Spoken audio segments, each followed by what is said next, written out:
C'est le destin inattendu d'un bouffon devenu roi. Il y a 20 ans, Cyril Hanouna jouait des spectacles comiques dans des salles vides. Aujourd'hui, revanche, avec son émission, son ton et ses provoques, le trublion est devenu une star. Il parvient régulièrement à dicter l'agenda médiatique et politique. Il brasse des millions et tutoie les milliardaires. 285 millions d'euros sur 5 ans, c'est énorme, non, pour produire une émission? Moi, je vois le résultat. Et le résultat, il est là. Et donc, c'est un investissement qui en vaut la peine. De ses montages financiers à ses bidonnages, en passant par ses coups de pression, on vous emmène dans les coulisses de cette machine à buzz. Vous allez découvrir celui qui se définit lui-même comme l'animateur le plus puissant du PAF. Il adore les caméras, mais pas les nôtres. Et bonjour, c'est Nicolas de Immobilier Compagnie, bienvenue dans cette nouvelle émission. Et dans cette émission, on va parler de Cyril Hanouna. Alors, je vais être tout à fait transparent avec toi, j'en ai tellement entendu parler que je me suis laissé séduire et je me suis laissé tenter par « allons voir un peu de quoi ça parle ». Je vais être tout à fait franc avec toi, je vais découper, redécouper, raccourcir, je vais aller droit au but. D'abord, je travaille sur le gros podcast, donc je ne peux pas tout faire. Ensuite, mon objectif ici n'est pas de parler en parlant de ce qui parle, de l'intéresser, on s'en fout. Je vais juste, au regard de l'émission, démonter des mécanismes, comme d'habitude, que je trouve grossiers, inutiles. Te montrer aussi que, la vérité, on la connaît tous. Te montrer aussi que la perspective, c'est quelque chose qui se travaille et que la télé française nourrit finalement ce que les gens veulent voir. Je ne sais pas si je l'ai bien dit, mais en gros, le français a envie d'entendre que les gens qui ont de l'argent, finalement, ils trichent, voilà, forcément d'avoir de l'argent, c'est mal. Et donc, on donne, finalement, si tu veux que ça marche, n'importe quoi d'ailleurs dans la vie, quand tu veux que ça marche, tu fais ce qu'il faut pour que ça marche. Voilà, c'est tout. Donc, la finalité de tout ça, c'est quoi? C'est qu'on a devant nous ici un parcours que certains choisissent de critiquer en faisant abstraction d'une réalité qui est pour moi évidente et dont je sais qu'elle l'est aussi pour toi, mais malgré tout, ça fait du bien parfois de rappeler l'évidence quand certains veulent l'ignorer. Indépendamment de tout ça, je te rappelle que tu peux aller sur immobiliercompagnie.com, dans l'onglet formation, il y a mes formations, dans l'onglet livres, il y a mes livres, dans l'onglet coaching, tu cliques et tu réserves quelques heures de coaching avec moi. Je t'invite au préalable, bien évidemment, une fois que tu as réservé l'heure de coaching ou avant de la réserver, de préparer un mail bien clair sur ta situation et tes objectifs pour que je puisse travailler sur ton sujet parce que c'est ça qui nous intéresse dans les coachings. Bref, sans plus de transition, on ne va pas attendre trop longtemps. Je t'invite à aller voir bien évidemment le complément d'enquête sur Cyril Hanouna qui n'est absolument pas le reflet de ce que tu vas écouter ici. Je vais isoler les passages qui m'intéressent pour qu'on en parle, pour que je te les décrypte à ma sauce et pour qu'après, petit à petit, on avance vers ce qui est pour moi une réalité très différente que celle qu'on va vouloir essayer de te faire passer au travers de cette émission, que c'est le parrain, entre guillemets, du PAF. Pour moi, ça ne l'est pas, mais on va en parler à la fin de l'émission. Patrick Magnéto. J'ai une histoire à vous dire. Comme un fou. C'est un portrait qui avait plutôt bien commencé. Là, je le dis à mes téléspectateurs, à mes amis dans le public, à mes amis autour de la table. Apparemment, on prépare un complément d'enquête sur moi. Fin janvier, nous venions tout juste d'écrire à Cyril Hanouna pour l'interviewer.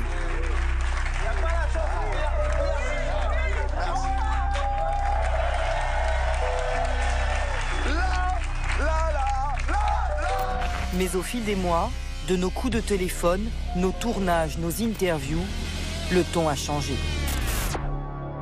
Je vais vous dire la vérité, ce complément d'enquête, et je vous le dis ce soir, vous allez voir, ils vont le faire, ce sera la fin de complément d'enquête derrière, parce que je vais mettre mon nez dedans, et vous savez que quand je mets mon nez quelque part, généralement, je fais souvent tout péter.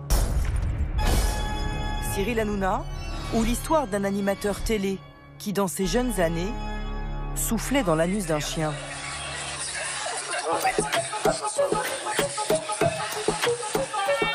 Et qui murmure aujourd'hui à l'oreille des politiques. Comment ça va, Président? Ça va très bien. Il est très beau, Cyril Hanouna. L'histoire d'une star de l'audimat qui cumule amende record et record d'audience. Je fais mon métier, je divertis les gens tous les soirs et je leur parle d'actualité. Tu fais pas ton métier. Toi, t'es une merde. Toi, t'es une merde. Où va s'arrêter celui qui semble tout pouvoir se permettre? Le nouveau parrain du PAF, est-il devenu intouchable? J'ai hésité à laisser cette intro un peu longue, tu m'en veux pas, mais je trouve qu'elle est très représentative de l'émission sur Cyril Hanouna. Ça fait un peu mise en scène, tu trouves pas? Vraiment, il est content, puis maintenant il n'est pas content. Ça serait orchestré que ça pourrait presque passer, tu vois. Mais je dis ça, je dis rien. On n'a aucun moyen de le savoir et c'est pas intéressant. Parce qu'en définitive, tout est là. Tout ce que on peut reprocher à Cyril Hanouna se cristallise dans tout ce qui vient d'être dit. D'abord, premièrement, on a quelqu'un pour lequel, vraisemblablement, à ses débuts, la majorité des gens avaient peu de considération. C'était, on va dire, un personnage qui faisait rire, qui était pas dérangeant parce que finalement sa popularité n'était pas dérangeante elle non plus. Et finalement, bon an, mal an, il galérait, il était insignifiant et tout allait bien tant que c'était comme ça. Aujourd'hui, on est face à quelqu'un qui représente, plutôt je dirais, qui capte la plus grosse audience télévisuelle encore en vie à l'heure actuelle, parce qu'il faut savoir que les audiences de la télé se sont effondrées et qu'aujourd'hui certains youtubeurs ont une meilleure audience qu'une chaîne de télévision française, bien que la télé soit toujours énormément regardée, et ne me faites pas dire ce que je n'ai pas dit, mais au demeurant, Cyril Hanouna est un vestige d'audience, ou plutôt d'un temps où la télé fonctionnait encore. Et là où ça pose un problème, c'est que non content d'avoir capté cette audience, il attire maintenant l'intérêt et les convoitises de personnes et personnalités dérangeantes dans l'ensemble d'une population qui ont du mal à accepter et à comprendre que l'on puisse être passé de insignifiant, voire ridicule, à ce qu'il est devenu aujourd'hui. Et pourtant, je suis désolé de le dire, mais tu vas peut-être être déçu de ce que je m'apprête à te dire, bien que je m'en cache pas, je ne nourris aucune espèce de sentiment particulier pour cette émission qui m'indiffère et que je ne regarde pas. Je l'utilise comme tous ceux qui l'utilisent, puisque tu sais que je fais des shorts et je me serais bien malhonnête de dire que parfois certains passages me sont bien utiles pour mes vues à moi. Et d'ailleurs, c'est là où ça devient amusant. C'est l'un des rares animateurs télé et sans doute l'une des rares personnalités télévisuelles qui a compris qu'en mixant les codes de la télé, de l'internet, des réseaux sociaux, tout en restant connecté aux jeunes, tout en gardant un lien avec les dinosaures, les hommes politiques, appelle-les comme tu as envie, bref, en arrivant à conserver comme ça une espèce de statu quo, mais en gardant un attrait pour un large panel d'audience, eh bien, je pense que malheureusement, il a compris quelque chose que la plupart des gens n'ont pas compris aujourd'hui. Donc soit on arrête de le critiquer et puis on s'y met et on se dit, bon ben, il y a un truc à aller gratter, soit on peut faire le choix que la plupart des gens font, c'est qu'on critique sans chercher à voir ce qui se cache sous les apparences. Et ben, je suis désolé de le dire, mais en attendant, lui, il continue son petit bonhomme de chemin, il fait son taf, et ça marche. Ça te plaît pas, c'est pareil, ça marche. Et je pense que c'est le fond du problème. C'est que envers et contre tout, malgré les critiques, il continue, ça fonctionne, ça dérange, et je crois que tout se résume à ça. Si Cyril Hanouna est aussi puissant aujourd'hui, c'est d'abord grâce à eux. Chaque jour, des fans par dizaines qui patientent devant les studios de télévision où Touche pas à mon poste est tourné. Certains sont venus de loin pour voir leur idole. Je mets 2 heures pour venir ici, 2 heures pour venir le voir. Ah bon? En transport. Ça fait combien de fois que vous venez ici? Moi, pratiquement tous les jours, je viens. Tous les jours vous venez? Presque tous les jours, je viens. Voir l'émission? Ouais. Pourquoi? Parce que j'aime bien. Et c'est mieux de voir ici qu'à la télé? Ah bah oui, c'est pas la même chose. Ah, hein. oui. Vous avez l'air essoufflé? Bon, on a eu peur qu'il se soit permis. T'as la bourre. On sort de la douche et tout. Qu'est-ce que vous êtes venu faire ici? Ah ben, on est venu se détendre un petit peu, se défouler. Surtout avec Cyril. Avec Cyril, tu rentres, t'as les crampes. Tu passes ton temps à rigoler, hein, voilà. Vous aimez Cyril Hanouna? Je l'adore, je le kiffe, grave. Oui, j'aime Cyril Hanouna et j'aime Pépé un peu. Moi, j'aime bien parce qu'il déconne. Il parle de... tu vois. C'est quoi? Il parle un peu de cul, tu vois.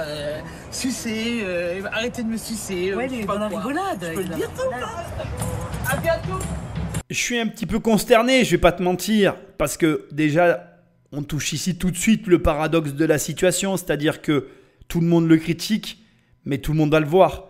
C'est facile de dire tel élément ne me plaît pas, mais on va dire, soit en loose day, soit d'ailleurs, bon, tu peux détester quelque chose et ne pas le regarder, mais ne pas reconnaître que la plupart des gens aiment. Et la vérité, c'est que là, tu viens de voir un panel de personnes interviewées. Alors, c'est sûr que tu vas me répondre, oui, mais ce sont les gens qui l'aiment. Les gens qui ne l'aiment pas, ils n'iront pas là-bas. Oui, c'est vrai. Seulement, la majorité des gens, aujourd'hui, qui regardent la télé, aiment TPMP. On est d'accord, on n'est pas d'accord. Moi, je suis content pour Cyril Hanouna. Tant mieux pour lui. C'est certain que je ne regarde pas son émission et c'est certain que beaucoup de gens la regardent et tant mieux. Maintenant, c'est facile de dire c'est de la merde, etc. TPMP, au moment où j'enregistre moi mon émission, ça fait 13 ans que ça existe. Donc on est toujours en 2023, donc ça existe depuis 2010. J'ai envie de te dire une émission qui existe depuis si longtemps et qui a toujours conservé de la croissance et une telle audience. Tu peux penser ce que tu as envie. Tu n'as pas le droit de ne pas avoir de respect pour le travail accompli, sachant que un élément que je ne crois pas qui a été mentionné dans le complément d'enquête, et ce sur quoi d'ailleurs on pourrait le leur reprocher, c'est que c'est du direct. C'est du direct. Là, tu écoutes des gens qui vont dans un public assister à une émission en direct. Je veux dire, n'importe quelle personne qui vient, même moi le premier, moi je fais des lives sur YouTube et je fais des vidéos préenregistrées. Je peux t'assurer que ça n'a rien à voir. Ta vidéo préenregistrée, tu peux arriver comme tu as envie, derrière tu as de la coupe, tu peux redire une phrase 100 fois, à la fin tu auras la meilleure phrase et tu seras sur ton plus beau jour. Je peux t'assurer que le direct, c'est pas la même chose. Moi, ça fait quelques années, maintenant 2-3 ans que je fais du direct. Avant d'être à l'aise comme je le suis aujourd'hui, il m'a fallu en faire et en refaire. Donc, on aime, on n'aime pas. Moi, j'ai pas envie de m'arrêter sur les simples sentiments qu'on peut tous avoir les uns envers les autres. On a le droit de ne pas aimer quelque chose, c'est la vie. On a le droit d'aimer autre chose que la majorité des gens n'aiment pas, c'est aussi la vie. Il n'y a pas de débat là-dessus, il n'y a pas de discussion à avoir. Par contre, le travail véritable qui est une force et qu'on ne peut pas nier, tu n'as pas le droit de ne pas le reconnaître. Et là, qu'on aime ou qu'on n'aime pas Cyril Hanouna, il y a des années et des années de direct. Il y a derrière un boulot phénoménal que beaucoup de gens ne sont pas capables de faire. Encore une fois, voilà, je le redis, mais ma modeste expérience du direct me fait dire qu'on peut penser ce qu'on veut, mais quelqu'un qui fait ça pendant autant d'années, en plus, c'est quand même le principe de TPMP, c'est quand même, il y a, je ne sais pas combien de chroniqueurs, je crois une dizaine de chroniqueurs en plus de lui qui sont tous en direct avec un public. Je veux dire, j'aimerais bien voir les personnes qui critiquent cette émission, les mettre à leur place et voir combien de temps il dure sur le nombre d'années. Sachant que celui qui est là depuis le plus longtemps, c'est forcément Cyril Hanouna qui est à l'origine de l'émission, ce qui est normal, mais il faut animer ses émissions, il faut choisir les sujets, être capable de tenir le cap. La critique est facile, l'art est difficile. Valérie Benaïm est la seule chroniqueuse dont nous avons obtenu le numéro de téléphone grâce aux équipes de Cyril Hanouna.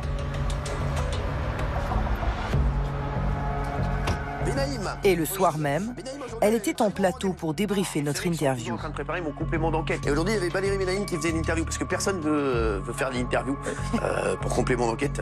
Apparemment, il y a une omerta autour de ma personne. Et il a posé, alors on va comme ça, on va le faire avant. Alors, c'est quoi les questions? Sans l'accord du boss, contacter les autres visages actuels de TPMP s'est révélé beaucoup plus compliqué. Si quelqu'un veut parler, bien sûr qu'il parle, mais qui m'appelle avant, sinon je le défonce.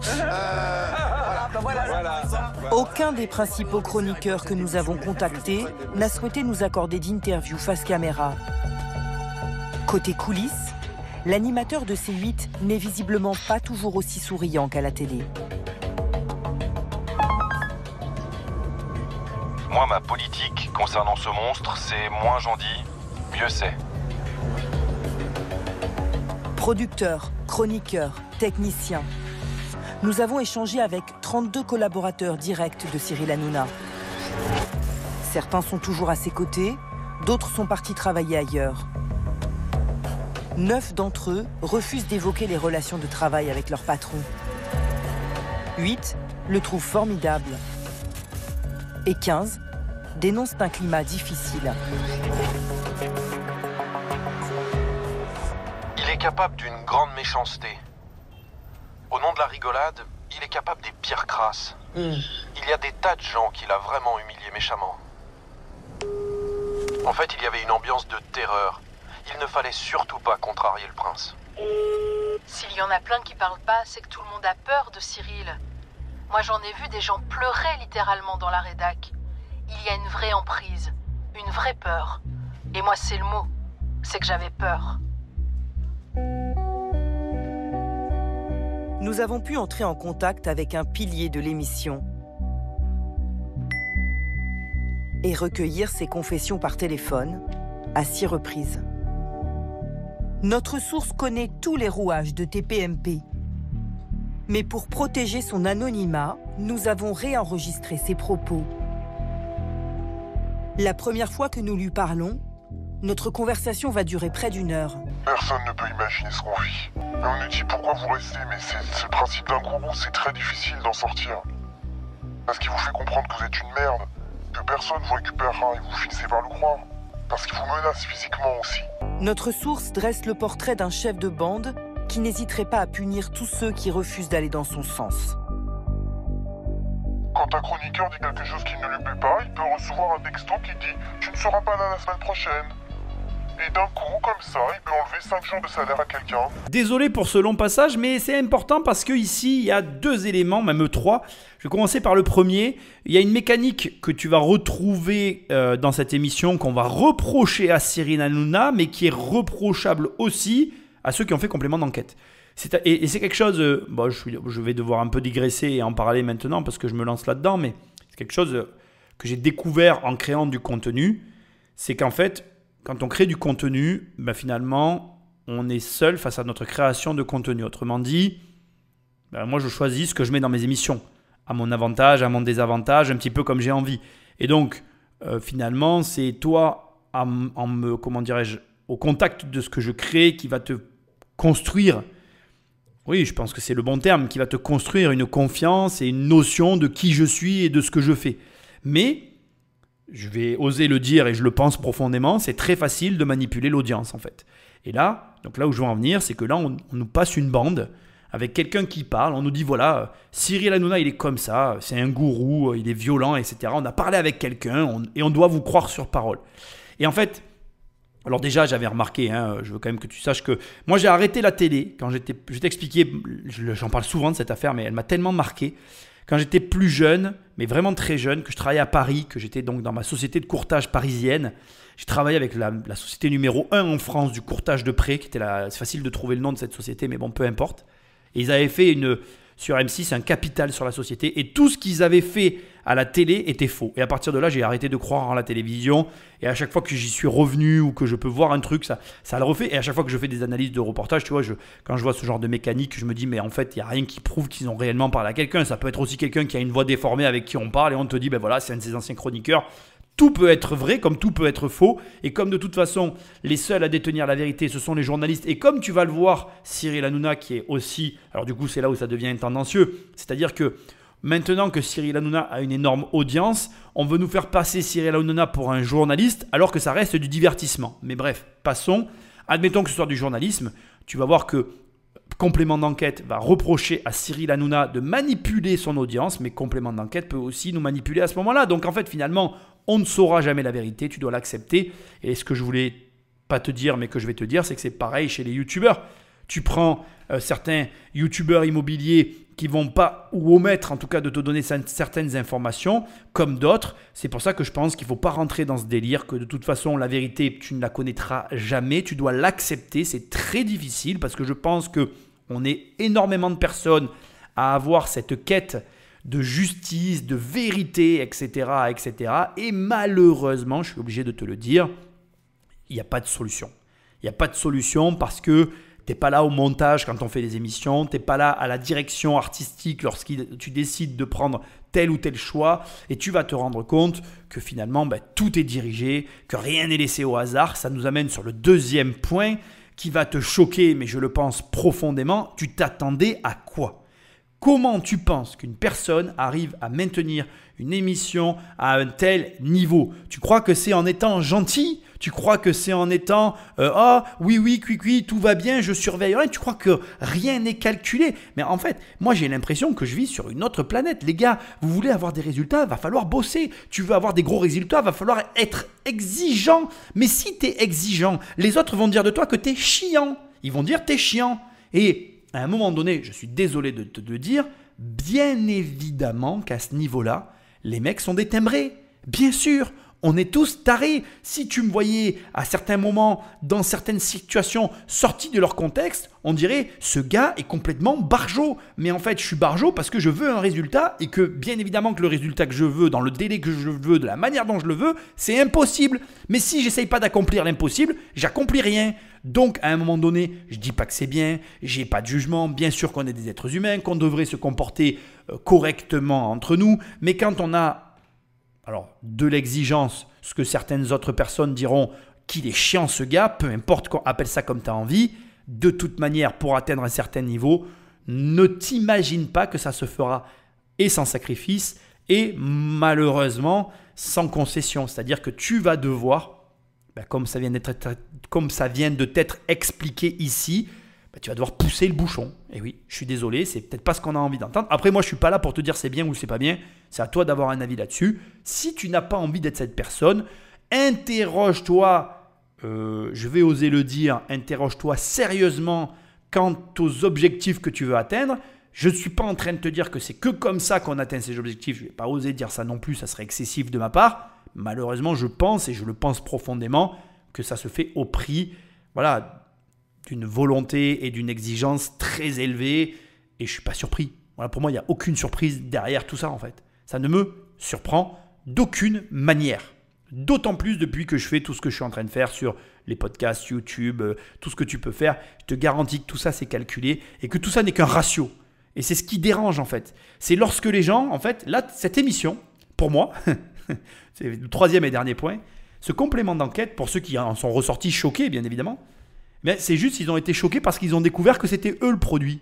Voilà, c'est tout. C'est-à-dire qu'ils se sont dit « Ah, mais il gagne de l'argent. Ah, mais il est exigeant. Ah, mais il n'est pas comme il paraît être. » Ben non, en fait, parce que sinon, il n'aurait pas la réussite qu'il a. Enfin, c'est évident, en fait.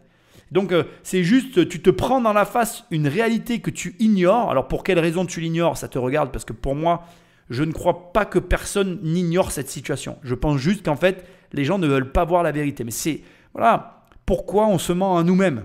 Pour plein de raisons. Est-ce qu'elles sont justifiées et valables? J'en sais rien. Je ne suis pas là pour te le dire. Mais je pense qu'en réalité, il n'y a rien de nouveau qui a été dit dans cette émission. Et je ne crois pas que tu ne saches pas que pour atteindre un certain niveau d'exigence, il faut un niveau d'exigence équivalent. Voilà, et ça implique tout ce qu'on vient d'entendre. Notre source est là pour nous en dévoiler certaines coulisses. À commencer par l'organisation du plateau. Les places sont très précises en fait. La première place à droite, c'est son copilote, donc c'est son meilleur. C'est celui qui regarde pour voir si ses vannes sont drôles ou pas drôles. L'invité est à droite, les meilleurs chroniqueurs sont à droite. Et de l'autre côté, à gauche, il y a Daniel Moreau, il y a Gilles, il y a Janton qui dit pas un mot. C'est vraiment la droite l'important. Benaïm, il l'appelle la rieuse. Il dit qu'elle n'a aucun intérêt, mais qu'elle en a un, c'est qu'elle rit fort. Et c'est très important qu'on rit fort à ses blagues. Oui. Mathieu Delormeau, lui, c'était l'homosexuel humilié. Qui c'est qui est venu en juillet dans mon bureau comme une pleureuse, voilà. Bien j'ai rien, bien j'ai tout. Mais ferme ta gueule. La dernière place, on appelle ça la place de la potiche. C'est toujours une belle fille qui l'occupe. C'est Delphine Vespizer, Kelly. C'est une place intéressante car il y a beaucoup de caméras, donc quand on fait un large, elle est tout de suite dessus. Je vais partir du postulat que tout ça est vrai.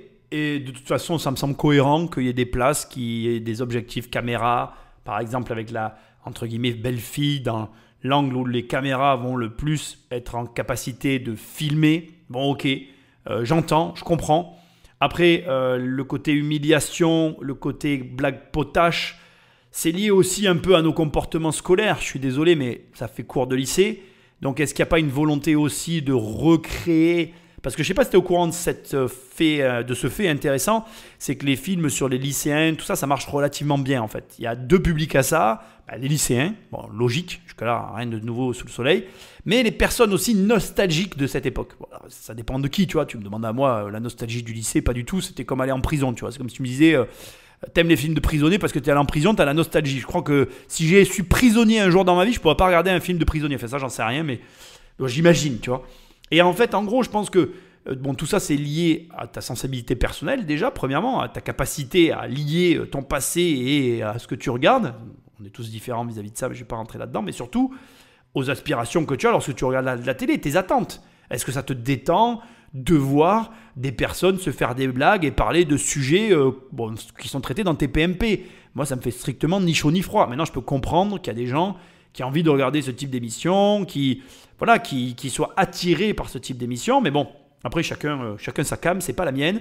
En tout cas, je comprends pour les places, je comprends pour finalement la manière dont ça fonctionne et dont c'est organisé, l'humiliation, etc. Bon, mais je suis foncièrement contre. Maintenant, après, c'est affreux ce que je vais te dire, mais c'est un rapport employeur-employé. Il ne faut pas se mentir que là, on assiste ni plus ni moins à des pratiques que moi j'ai vécues, par exemple, aucun rapport en termes de relations, mais lorsque nous, dans ma génération, on allait en équipe de France, on était bizutés. Moi, j'ai été bizuté parce que je suis allé en équipe de France. Alors certes, le bizutage a été aboli, façon de parler. En tout cas, il n'est plus ce qu'il a été. Et en tout cas, il n'a plus jamais eu le visage que moi j'ai connu du bizutage. Moi, j'ai connu le vrai bizutage, celui qui était très violent. Et on n'en est pas mort, tu vois. Je ne dis pas que j'ai passé le meilleur moment de ma vie, mais j'en suis pas mort. Et là où je veux en venir, c'est juste que on est face à des pratiques humaines qui existent depuis toujours. Maintenant, la vraie question, c'est pourquoi tu regardes si ça te scandalise. Les personnes qui regardent ça, d'une manière ou d'une autre, ils sont consentants avec ce qui se passe. Moi, je crois en ce en quoi je dépense mon argent, c'est ce pour quoi je vote. Ce à quoi je donne mon temps, c'est ce avec quoi je suis d'accord. T'aimes pas tes PMP, mais fais comme moi, ne la regarde pas cette putain d'émission. Et il n'y aura pas de blablatage. Les gens la regardent et ils se plaignent. Ça me fait mourir de rire. C'est comme les mecs qui regardent le football tous les soirs, mais ils ne supportent pas le salaire des footballeurs. Elle est où la logique? Donc à un moment donné, aie le courage de tes convictions, agis en conséquence et arrête d'avoir des comportements qui n'ont aucun sens. Lis un putain de livre au lieu de regarder une émission que tu n'aimes pas. Ça m'énerve en fait. Mais l'animateur et ses équipes ont été récemment prises en flagrant délit de fake news et sévèrement rappelés à l'ordre. C'était au printemps dernier. Les manifestations contre la réforme des retraites tournent à l'émeute. Une unité de police parisienne, la Brave M, se retrouve en première ligne et au cœur de plusieurs scandales. Certains de ses membres sont accusés de violence contre des manifestants. En pleine polémique, Cyril Hanouna prend l'antenne et annonce un scoop TPMP. Violence, pétition, faut-il dissoudre la Brave M? On aura 5 membres de la Brave M avec nous. Ils seront bien entendu masqués. C'est la première fois qu'ils vont donc témoigner dans une émission. C'est vraiment une exclusivité. Comment on rentre dans la Brave M? Comment on fait partie de la Brave M? Comment ça se passe? Bonsoir, merci de nous avoir invités. C'est important. Je trouve obscène. Face à Cyril Hanouna, 4 silhouettes cagoulées, vêtues de noir, sont présentées comme des policiers appartenant à la Brave M et à des unités spéciales. Tout a changé et ce lien... Pour protéger leur anonymat, leurs voix sont truquées. Je suis d'accord avec ça. Et aujourd'hui, les personnes qu'on affronte sont pas des manifestants innocents, sont des black blocs déterminés à nous tuer. L'image de ces policiers cagoulés met aussitôt la maison police en colère. 2 heures après la fin de l'émission, le syndicat des commissaires interpelle l'animateur sur les réseaux sociaux. Monsieur Hanouna, vous n'avez pas procédé aux vérifications nécessaires pour éviter de faire parler ces guignols usurpateurs. La préfecture de police, dont dépend la Brave M, annonce l'ouverture d'une enquête. Les premiers éléments en notre possession laissent à penser que ces personnes n'appartiennent pas à la Brave M. 3 jours plus tard, la polémique médiatique continue. Cyril Hanouna persiste et signe et revendique son scoop. Les gens sont jaloux parce qu'ils n'avaient pas eu aussi un mec de la Brave M sur le plateau. À chaque fois, les mecs se disent comment Hanouna a fait. Sachez comment j'ai eu le manque de la Brave M, moi, je vous le dis aussi, c'est que j'ai des contacts autant chez les personnes qui sont de l'autre côté que chez les personnes qui sont chez les policiers, qui sont parfois des amis, que ce soit du côté, comme on dit, des voyous ou du côté de l'autre côté. Donc c'est par relation, truc, tatati, tatata, qu'ils ont venus. Donc Pourtant, le scoop de Cyril Hanouna n'existe pas. L'enquête menée par l'IGPN, la police des polices, est formelle. Aucun policier de la Brave M n'était en plateau ce soir-là. L'homme qui s'est le plus exprimé, brassard de police en évidence, n'était même plus policier depuis sa révocation 3 mois plus tôt. Membre d'un syndicat proche de l'extrême droite, Cédric Vladimir ne s'est jamais caché d'avoir participé à TPMP. Il a même posté cette photo sur les réseaux sociaux. Bon, je t'ai coupé d'énormes passages. Encore une fois, regarde l'émission, elle est intéressante malgré tout. Ici, il faut que tu saches que la fin de cette histoire, donc on commence en disant que ce n'est pas des vrais policiers. En définitive, la partie de TPMP contredit le fait que ce ne soient pas des vrais policiers. Les avocats se défendent. L'information a bien été retransmise. Enfin bref, l'ARCOM, l'autorité qui contrôle les émissions de télé, a quand même donné un rappel à l'ordre à TPMP pour cette affaire, puisque c'est pas clair. Voilà, l'affaire n'est pas claire. Pour moi, ce n'est pas aussi tranché que ce qui est dit dans le reportage. Et de toute façon, on t'amène des personnes cagoulées, c'est comme tout. C'est ce que j'essayais de te dire tout à l'heure avec le contact téléphonique dont la voix a été reprise, qui est indiquée, mais pour laquelle on n'a bizarrement aucune information. En fait, tu dois faire confiance à ce qu'on te dit, quoi. Donc voilà, tu dois poser ton cerveau et te dire « Ah oui, ils ont parlé à quelqu'un de l'émission. Oui, bien sûr, je ne l'ai pas vu. La voix a été reconstituée. On me le dit, donc je le crois. » Voilà. C'est toujours pareil. Après, tu es libre de le croire ou de ne pas le croire. Ça doit être un choix conscient de ta part, en prenant en considération le fait que l'intérêt d'une émission de télé, c'est de faire de l'audimat et donc de coller le plus possible à l'actualité, exactement comme je le fais là. Je ne vais pas te mentir. J'ai pas besoin de te mentir. Je suis là pour te montrer. Qu'est-ce que je suis en train de faire? Il y a eu cette émission de TPMP. Tout le monde en parle. Ben, je fais une émission sur un sujet d'actualité. C'est plus recherché sur les moteurs de recherche. Les gens ont envie d'avoir des informations complémentaires. Et c'est ça le business de la télé et de l'attention. Je ne fais ni plus ni moins que le même travail qu'eux. Et mon rôle, c'est d'avoir la capacité à capter une tendance et à surfer dessus comme une vague. Parfois, il y a des tsunamis. Si tu arrives à te positionner au bon endroit dans le tsunami, crois-moi, et c'est affreux ce que je vais te dire, mais c'est la réalité, tu peux gagner beaucoup d'argent. Ça se monétise. Comment ça se monétise? Bien, les placements de produits, donc les publicités pour la télévision sur les créneaux horaires de TPMP qui ont la capacité à surfer sur une bonne audience ou sur une bonne tendance, vont exploser à la hausse si les chiffres de l'audimat sont bons. Et c'est exactement le ratio dans lequel on se trouve. C'est exactement le combat que mène chaque émission. Et d'ailleurs, fait amusant, le complément d'enquête qui a fait l'émission sur Cyril Hanouna, c'est le complément d'enquête qui a fait le plus de vues. Et pour moi, je vais te dire quelque chose qui va te faire sourire. Ce complément d'enquête qui est censé révéler, je ne sais quoi d'ailleurs, parce qu'il n'y a aucune révélation pour moi dans cette émission, même en passant. Mais bon, bref, ce complément d'enquête, c'est limite un argument marketing pour Cyril Hanouna, qui consisterait à dire, regardez, complément d'enquête fait une émission sur moi, c'est la meilleure audience qu'ils ont jamais fait. Je suis bankable, continuez à me financer. Et l'argent pleut. C'est aussi simple que ça. Donc après, bon, on peut ne pas aimer la pirouette scénaristique de faire venir de vrais ou de faux flics, on s'en fout, c'est pas la question. Lui, il voulait pas forcément même pas avoir de vrais ou de faux flics, il voulait coller à l'actualité de la Bramvé, là ou je sais pas quoi. Il voulait avoir ces gens-là, d'abord pour avoir une espèce de primeur, de révélation, voilà. C'était exceptionnel à ce moment-là et en plus ça a attiré plus d'audience et donc de meilleurs profits pour sa chaîne, son émission et lui-même. C'est aussi simple que ça.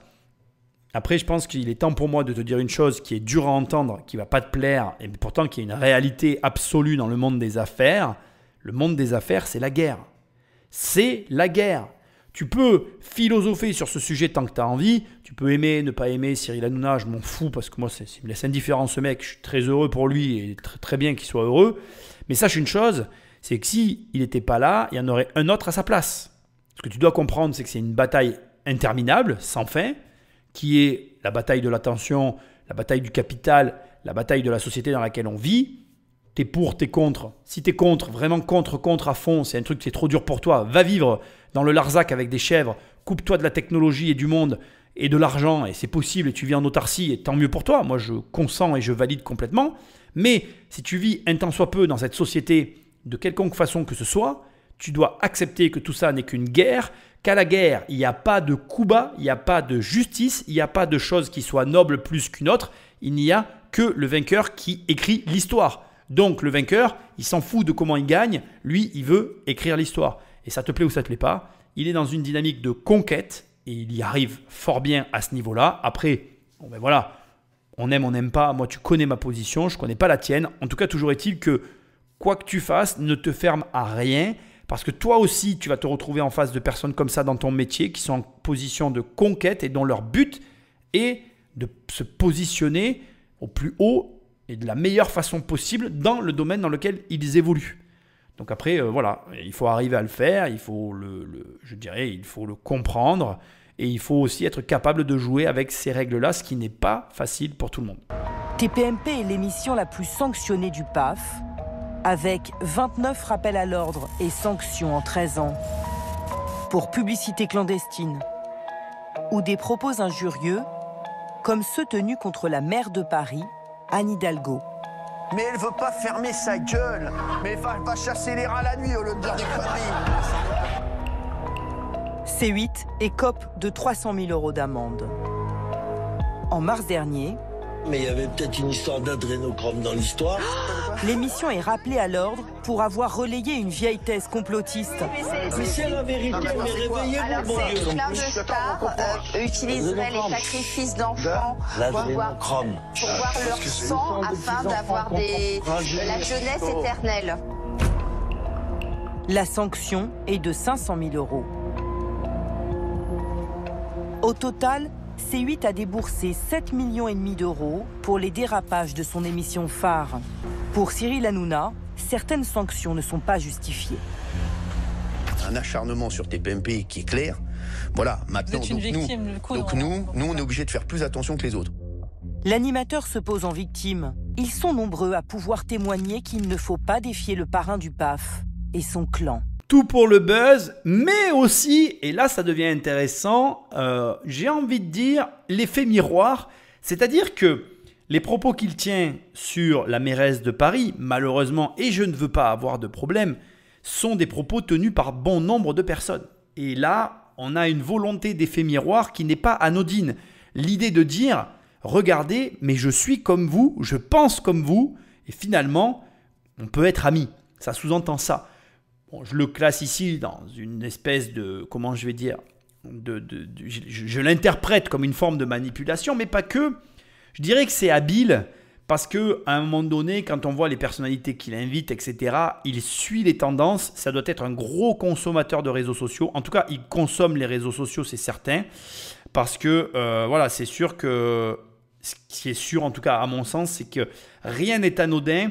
Et quand on voit les personnalités qu'il invite par rapport au discours et aux vues qu'on peut retrouver sur le web, je vais corroborer ce qui est dit dans cette émission. Rien n'est laissé au hasard, mais entre nous, franchement, rien ne me surprend à ce niveau-là. Heureusement qu'une personne qui a un business qui fonctionne n'a rien laissé au hasard. Sinon, son business, par essence même, il ne fonctionnerait pas. Ce qui nous amène sur un élément que je répète tout le temps et que je veux que tu entendes, et je me le répète aussi à moi-même, fais ce qui fonctionne.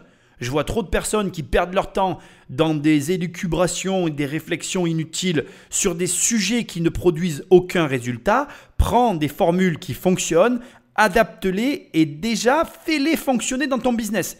Ça paraît fou dit comme ça, mais je t'assure que de reproduire et de faire fonctionner quelque chose qui fonctionne déjà pour tout le monde, c'est difficile.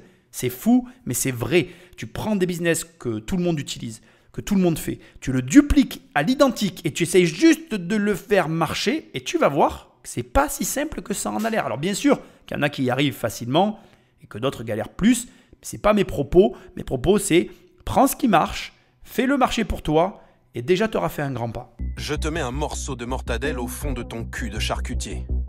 Ce SMS, la star de C8 l'a adressé à un ancien ami devenu son ennemi, l'animateur Arthur. Dans d'autres messages, le présentateur de TPMP cible les équipes de TF1 qui travaillent avec son ancien mentor. Je leur mets un tigre du Bengale dans le cul. Je lui mets ma teub sur la tête. Hors antenne, c'est aussi ça le style Hanouna. Sanguin et fleuri. Un homme dit avoir payé très cher son refus de travailler avec le boss de TPMP. Julien Cazard, un amoureux de football qui a été l'une des figures de l'humour sur Canal+. Un match qui sent la poudre. Poudre de quoi? Poudre de perlimpinpin, poudre d'escampette, la poudre de... Je sais pas. Ça sent la poudre. En 2016, son profil plaît à Cyril Hanouna. L'animateur de C8 lui propose une nouvelle émission. Julien Cazard décline. Quelques semaines plus tard, il accorde une interview au magazine France Football qui va mettre le feu aux poudres. Julien Cazard, j'ai dit non à Cyril Hanouna. Il y a un côté un peu Charles de Gaulle, peut-être excessif. Parce qu'il faut pas déconner. L'article sort, moi je fais pas attention. Et un jour, je suis chez moi, tranquillement, et je reçois un coup de téléphone, je vois Cyril Hanouna. Je décroche, je lui dis tiens, qu'est-ce que tu veux me dire? Et là, mais je crois que c'est une blague.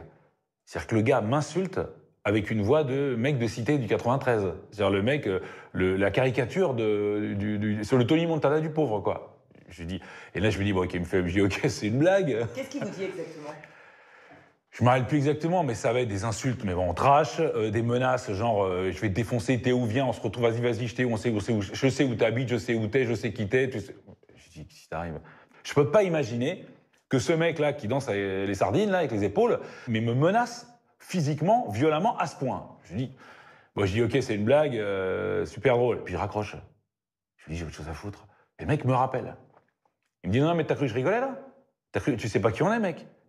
Quand je vois qu'il commence à être sérieux, je me dis, attention. Là, on est sur un truc chaud, parce que moi, je le connais pas, je sais pas qui il connaît. Je sais qu'il est toujours un peu entouré de gens un peu costauds, il aime bien ce milieu-là, il aime bien ce... Moi, je me dis, qu'est-ce qui va se passer si je le croise? Le 8 février 2016, Julien Cazard se rend au commissariat. Il porte plainte contre Cyril Hanouna pour appel téléphonique malveillant. Dans la foulée, il informe ses supérieurs à Canal+, dont le directeur des sports. Et je lui raconte ce qui s'est passé avec Cyril Hanouna. Vous lui dites, il m'a menacé? Ouais. Et lui, il me dit, mais non, pas Cyril. Mais non, pas possible. Pas lui. Enfin, pareil, c'était en mode, mais non, Cyril, c'est pas son genre, vous êtes mal compris. Il dit, non, c'est pas mal compris. Il me dit, oh là là, on va arranger ça. Je dis, mais tu sais, moi, je suis allé porter plainte au commissariat. Parce que je dis, moi, s'il arrive, je le laisse frapper le premier. Hein. Moi, y a pas de souci. Hein. Mais par contre, derrière, ce sera pas moi le méchant du film, il faudra pas m'expliquer que je suis viré parce que, voilà. Il dit, non mais attends Julien, il n'y a aucune raison que toi... Ah non, on est très embêtés. Retire ta plainte très vite. Je dis, mais ça se retire pas une plainte. Ah, il vous demande de retirer? Ah oui, vas-y, retire ta plainte, on va s'arranger. Je dis, non, je retire pas ma plainte, moi. La direction de Canal+ a-t-elle fait pression sur un de ses salariés pour protéger un pilier du groupe? Bon, ça c'est la partie extrêmement décevante pour moi. Je n'avais aucune connaissance de cette caractéristique de poissonnier concernant notre présentateur vedette.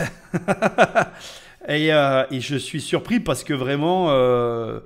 oui, moi je n'aime pas la vulgarité. Bon, je fais parfois état de vulgarité dans mes propos, mais... Bon, j'essaye d'éviter au maximum. Je trouve qu'il n'y a rien qui justifie de pareils comportements. Je trouve ça à la limite de la puérilité. Je ne sais pas si ça se dit. Je trouve ça puéril. Bref, on peut le dire comme ça, c'est plus simple. Je ne sais pas quoi dire. Pour moi, le degré de vulgarité est égal au degré de non-intelligence. Donc, je trouve ça très, très triste. D'autant que je ne pense pas que notre présentateur vedette ne soit pas intelligent. Mais bref... Bon voilà, j'ai pas envie de me prononcer sur le sujet, c'est décevant, malheureusement. Je pense qu'on peut faire attention, proférer comme ça des menaces, être dans cette position-là, en conséquence d'une position que l'on a acquise, qu'importe la position. Moi, je vais te dire juste ce que je souhaite que ça n'arrive à personne, et encore moins à moi. Je suis quelqu'un qui a envie de rester tel qu'il est, j'ai pas envie de changer, j'espère que jamais rien ne me montera à la tête au point de devenir comme ça. Est-ce que c'est dû, déjà, ne serait-ce qu'à ce que je suis en train de dire? Je ne le sais pas. Je n'ai aucune... Voilà, moi, ça me déçoit, mais c'est mon opinion personnelle. Je trouve ça triste que les gens soient vulgaires comme ça, sans raison. Surtout qu'en plus, il n'a pas de raison de l'être, il est au sommet. Tu vois ce que je veux dire? Au contraire, ça serait tellement plus appréciable une personne distinguée et classe. Mais bon, on ne peut pas tout avoir, c'est comme ça, c'est la vie. Et entre 25 ans et... Enfin, je ne sais pas, 25, 26, 27, peu importe, et 40 ans... On lui dit oui, mais non, mais oui peut-être, mais on t'ouvre la porte, on te l'entrouvre, il met un pied, on lui referme, il passe par la fenêtre. Je pense qu'il y en a beaucoup dont le caractère aurait été de dire, bon bah finalement, allez, c'était un rêve, c'est pas pour moi, on veut pas de moi, j'ai essayé, j'y ai mis toutes mes forces, mais je vais bifurquer, je vais faire autre chose. 2010, Dernière chance. C'est sur une chaîne du service public, France 4, qu'il lance Touche pas à mon poste. Pour m'accompagner dans cette mission de se divertir. Il a enfin trouvé la recette. Bonsoir Cyril, bonsoir à tous. Thierry Moreau. Qui aurait pu miser quand on a lancé l'émission le jeudi en deuxième partie de soirée que ça deviendrait aujourd'hui quelqu'un d'aussi important dans le PAF. Il a cette adrénaline du direct qui fait c'est ça qui lui donne le plus de plaisir. C'est de maîtriser l'antenne et d'être le boss à un moment devant des caméras, quoi. C'est la partie de son histoire qui m'a toujours le plus impressionné, qui continuera de m'impressionner et qui fait que, envers et contre tout, il y a une partie de ce personnage-là que j'apprécierai toujours. Moi, j'ai une très grande sympathie pour les entrepreneurs, les personnalités qui ont réussi sur le tard. Les gens qui ont réussi à 40, 50, 60 ans, qui ont eu des réussites exceptionnelles à ces âges-là. Parce que d'abord, ce n'est pas des chevaux sur lesquels on a l'habitude de parier. Parce qu'ensuite, ça donne de l'espoir. Parce que très souvent, c'est des modèles qui sont duplicables. Et ça, les gens n'ont pas l'air de le percuter. Et je ne comprends pas pourquoi. Et il me fascine, ces gens-là. Ray Kroc, le meilleur exemple best ever que tu pourras jamais trouver nulle part dans le monde. Le mec, la cinquantaine tassée, va se lancer à racheter des McDo et à conquérir le monde, quoi. Et il le fait en plus, et drôlement bien, tu vois. Je trouve ça fou. Et là, vraiment, un gars à 40 ans, dernière chance, qui a fait les pires trucs, les vieux dossiers que tout le monde ressort, que tu te dis, mais moi, si j'avais fait ça, ma vie, elle serait finie. Et là, tu vois ça, je sais pas qui t'es, je sais pas où tu m'écoutes, mais qui que tu sois, mais tu peux le faire, en fait. Même ton vieux rêve, là, qui a l'air débile au fin fond de ta tête d'enfant, là, tu peux tout faire, bordel. Quand tu vois ça, il n'y a pas de limite. La seule limite, c'est toi. Et le seul secret, il n'y en a pas, en fait. C'est juste, tu continues, quoi qu'il arrive, tu t'arrêtes pas. Et à chaque fois, moi, regarde, je l'ai fait dans l'immobilier. Je l'ai même fait, pareil, sur YouTube. J'ai passé des années sur YouTube sans jamais avoir de traction, en tout cas pas de folie. Et d'un coup, boum, j'aurais pu arrêter 10 fois YouTube. 10 fois, 100 fois, 1000 fois. Et même pas que YouTube, d'ailleurs, toute la création de contenu. Et dans tout, c'est pareil. Juste, n'abandonne pas, en fait. Fais-moi plaisir, fais comme Hanouna. S'il y a un seul truc à tirer de cette émission, que dans le positif comme dans le négatif, peu importe, fais comme lui, n'abandonne pas. Parce qu'en fait, c'est quand tu abandonnes que tu as perdu. Un homme va alors miser sur Cyril Hanouna. Bonjour. Ça va bien ? C'est l'une des plus grandes fortunes françaises. Arnaud Lagardère. Les deux hommes se sont rencontrés en 2011. Arnaud Lagardère possède alors Virgin Radio, sur laquelle Cyril Hanouna présente une tranche stratégique, la matinale. Et c'était à ses tout débuts à Virgin, à l'époque. Et il m'intéressait et j'avais eu plusieurs personnes, alors pour vous dire, je ne sais plus exactement qui, mais plusieurs personnes qui m'ont dit il faut vraiment que tu le rencontres parce qu'il mérite d'être connu, quoi. Ça n'est pas uniquement l'amuseur qu'on en entend, que l'on voit, le blagueur, il y a autre chose. Et quand j'ai rencontré en 2011, je me suis aperçu qu'il y avait autre chose. Aujourd'hui, Arnaud Lagardère n'est plus le patron de Cyril Hanouna, mais son ami. Il lui a d'ailleurs demandé l'autorisation avant de nous parler. Qu'est-ce qui vous laissait penser justement qu'il fallait aller un peu au-delà de l'amuseur qui fait des sketchs un peu potaches à l'époque C'est ça, l'envie. Il en avait envie, il était passionné. Et ça se voyait dans son phrasé, ça se voyait dans son regard. Il avait envie de faire autre chose et il voulait pas rester comme le simple amuseur, si je puis dire. Il voulait aussi être considéré comme journaliste dans le sens noble du terme. Voilà, faire des enquêtes. Il fait des enquêtes, Cyril Hanouna ? Oui, il peut faire des enquêtes dans ce sens où il travaille énormément chez lui. Donc on a cette impression que c'est quelqu'un qui a un talent fou, inné, et que finalement il ne repose que sur son talent. Mais il travaille énormément. Bon, alors, j'ai toujours eu un rictus quand j'entends il a énormément travaillé, il a aussi énormément galéré, il a aussi énormément erré. Et ne t'arrête pas à tout ça, c'est-à-dire qu'une fois de plus, c'est très scénarisé.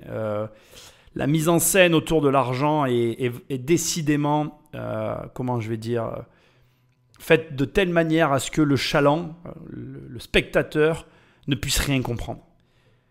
Lagardère a parié sur un homme, c'est souvent comme ça que ça se passe, et ça je ne le remettrai pas en cause, mais surtout, il a parié sur des résultats avant l'homme, il ne faut pas l'oublier. Comme dans tout, les gens aiment ou pas l'argent, beaucoup de gens n'aiment pas l'argent, mais ce qu'ils n'aiment pas dans l'argent, c'est que malheureusement, ça reflète leur capacité à agir et à produire. Une personne qui produit par son travail, comme Cyril Hanouna, des millions tous les soirs de téléspectateurs et qui transforme ces spectateurs en argent sonnant et trébuchant, avec, comme tu vas le voir dans le prochain passage, des marges très confortables de par la nature même du concept qu'il a élaboré, c'est totalement différent d'un salarié qui est dans une entreprise et qui critique l'enrichissement de personnes qui produisent justement des choses. Et c'est là-dessus qu'il y a un vrai sujet. On est là à une problématique qui n'est pas honnête et qui doit être dit, c'est que toutes les personnes ont les qualités de Cyril Hanouna. Je veux dire, tu prends n'importe quel salarié qui fait le travail pour lequel il est payé, il est travailleur comme Cyril Hanouna, il est engagé, il est peut-être même passionné comme Cyril Hanouna, sauf qu'il y a un détail qui est quand même pas anodin, c'est que le salarié utilise l'outil de production qui a été mis à sa disposition, qui est l'entreprise que dirige son boss. Cyril Hanouna, lui, évolue dans un domaine dans lequel il a créé un concept qu'il a vendu à des chaînes et pour lesquelles ce concept, elles ont signé et qui leur a rendu en argent, finalement, l'échange qui a eu lieu. Je me suis mal exprimé, je vais le redire. Cyril Hanouna est propriétaire donc d'un concept d'émission qui va drainer une audience. Cette audience va, pour la chaîne, permettre de monétiser au travers d'une pub. Et c'est tout ce processus qui fait que la télévision gagne de l'argent. Et Lagardère, indépendamment du fait qu'ils disent qu'il soit ami avec Cyril Hanouna, ce sur quoi je n'ai aucun doute, bien avant tout, il salue aussi, quelque part, l'achievement, ce qu'a été capable de faire l'homme. Et c'est vrai, que ce soit toi ou moi, on ne peut pas nier que Cyril Hanouna, parti de là où il est parti, de la situation dans laquelle il était, il a accompli un véritable miracle. Parce que tout ce qu'il a touché avant TPMP ne fonctionnait pas. Ça ne fonctionnait pas, c'est tout. Tu peux ne pas être d'accord, etc. Et au lieu d'être jaloux, tu devrais être admiratif et en déduire que tu peux toi aussi le faire. Parce que ce qui est intéressant, je trouve, à mon sens, dans cette situation, c'est que finalement, d'échec en échec, il a fini par mettre le doigt sur la poule aux œufs d'or, en tout cas pour lui. Et sa seule compétence aura été de ne jamais abandonner, mais il y en a une autre aussi, de ne jamais changer sa situation. Quand on écoute les interviews de Cyril Hanouna, il y en a très peu, il le dit lui-même. Il est resté seul chez lui à jouer à la PlayStation et à sortir de temps en temps pour regarder s'il avait des appels sur son téléphone et il n'y avait pas d'appel. Il n'y avait rien. Personne ne voulait travailler avec lui. Et pendant ce temps-là, il y a plein de gens, ils auraient fait quoi? Comme ça a été dit dans le reportage, j'ai beaucoup aimé ce passage. Ils auraient fait autre chose. Ils auraient travaillé. Lui, il a continué à réfléchir sur le seul et unique projet qui l'animait. Et cette caractéristique qui n'est jamais valorisée. À l'école, si tu es oisif, on te dit « Hey, tu fais rien, tu vas avoir 0 ». Et l'imaginaire, la recherche intellectuelle n'est jamais valorisée. On ne l'incite même pas. Une catastrophe sans nom à mes yeux. Tout ça, ça fait que on peut ne pas l'aimer, on ne peut pas nier que ça a eu lieu dans sa vie. Et que, encore une fois, il y a beaucoup de gens qui auraient courbé les chines, plié le genou, courbé les chines dans cette situation. Ils seraient passés à autre chose. Ils auraient tout simplement abandonné. J'ai pas de méthode miracle à te donner.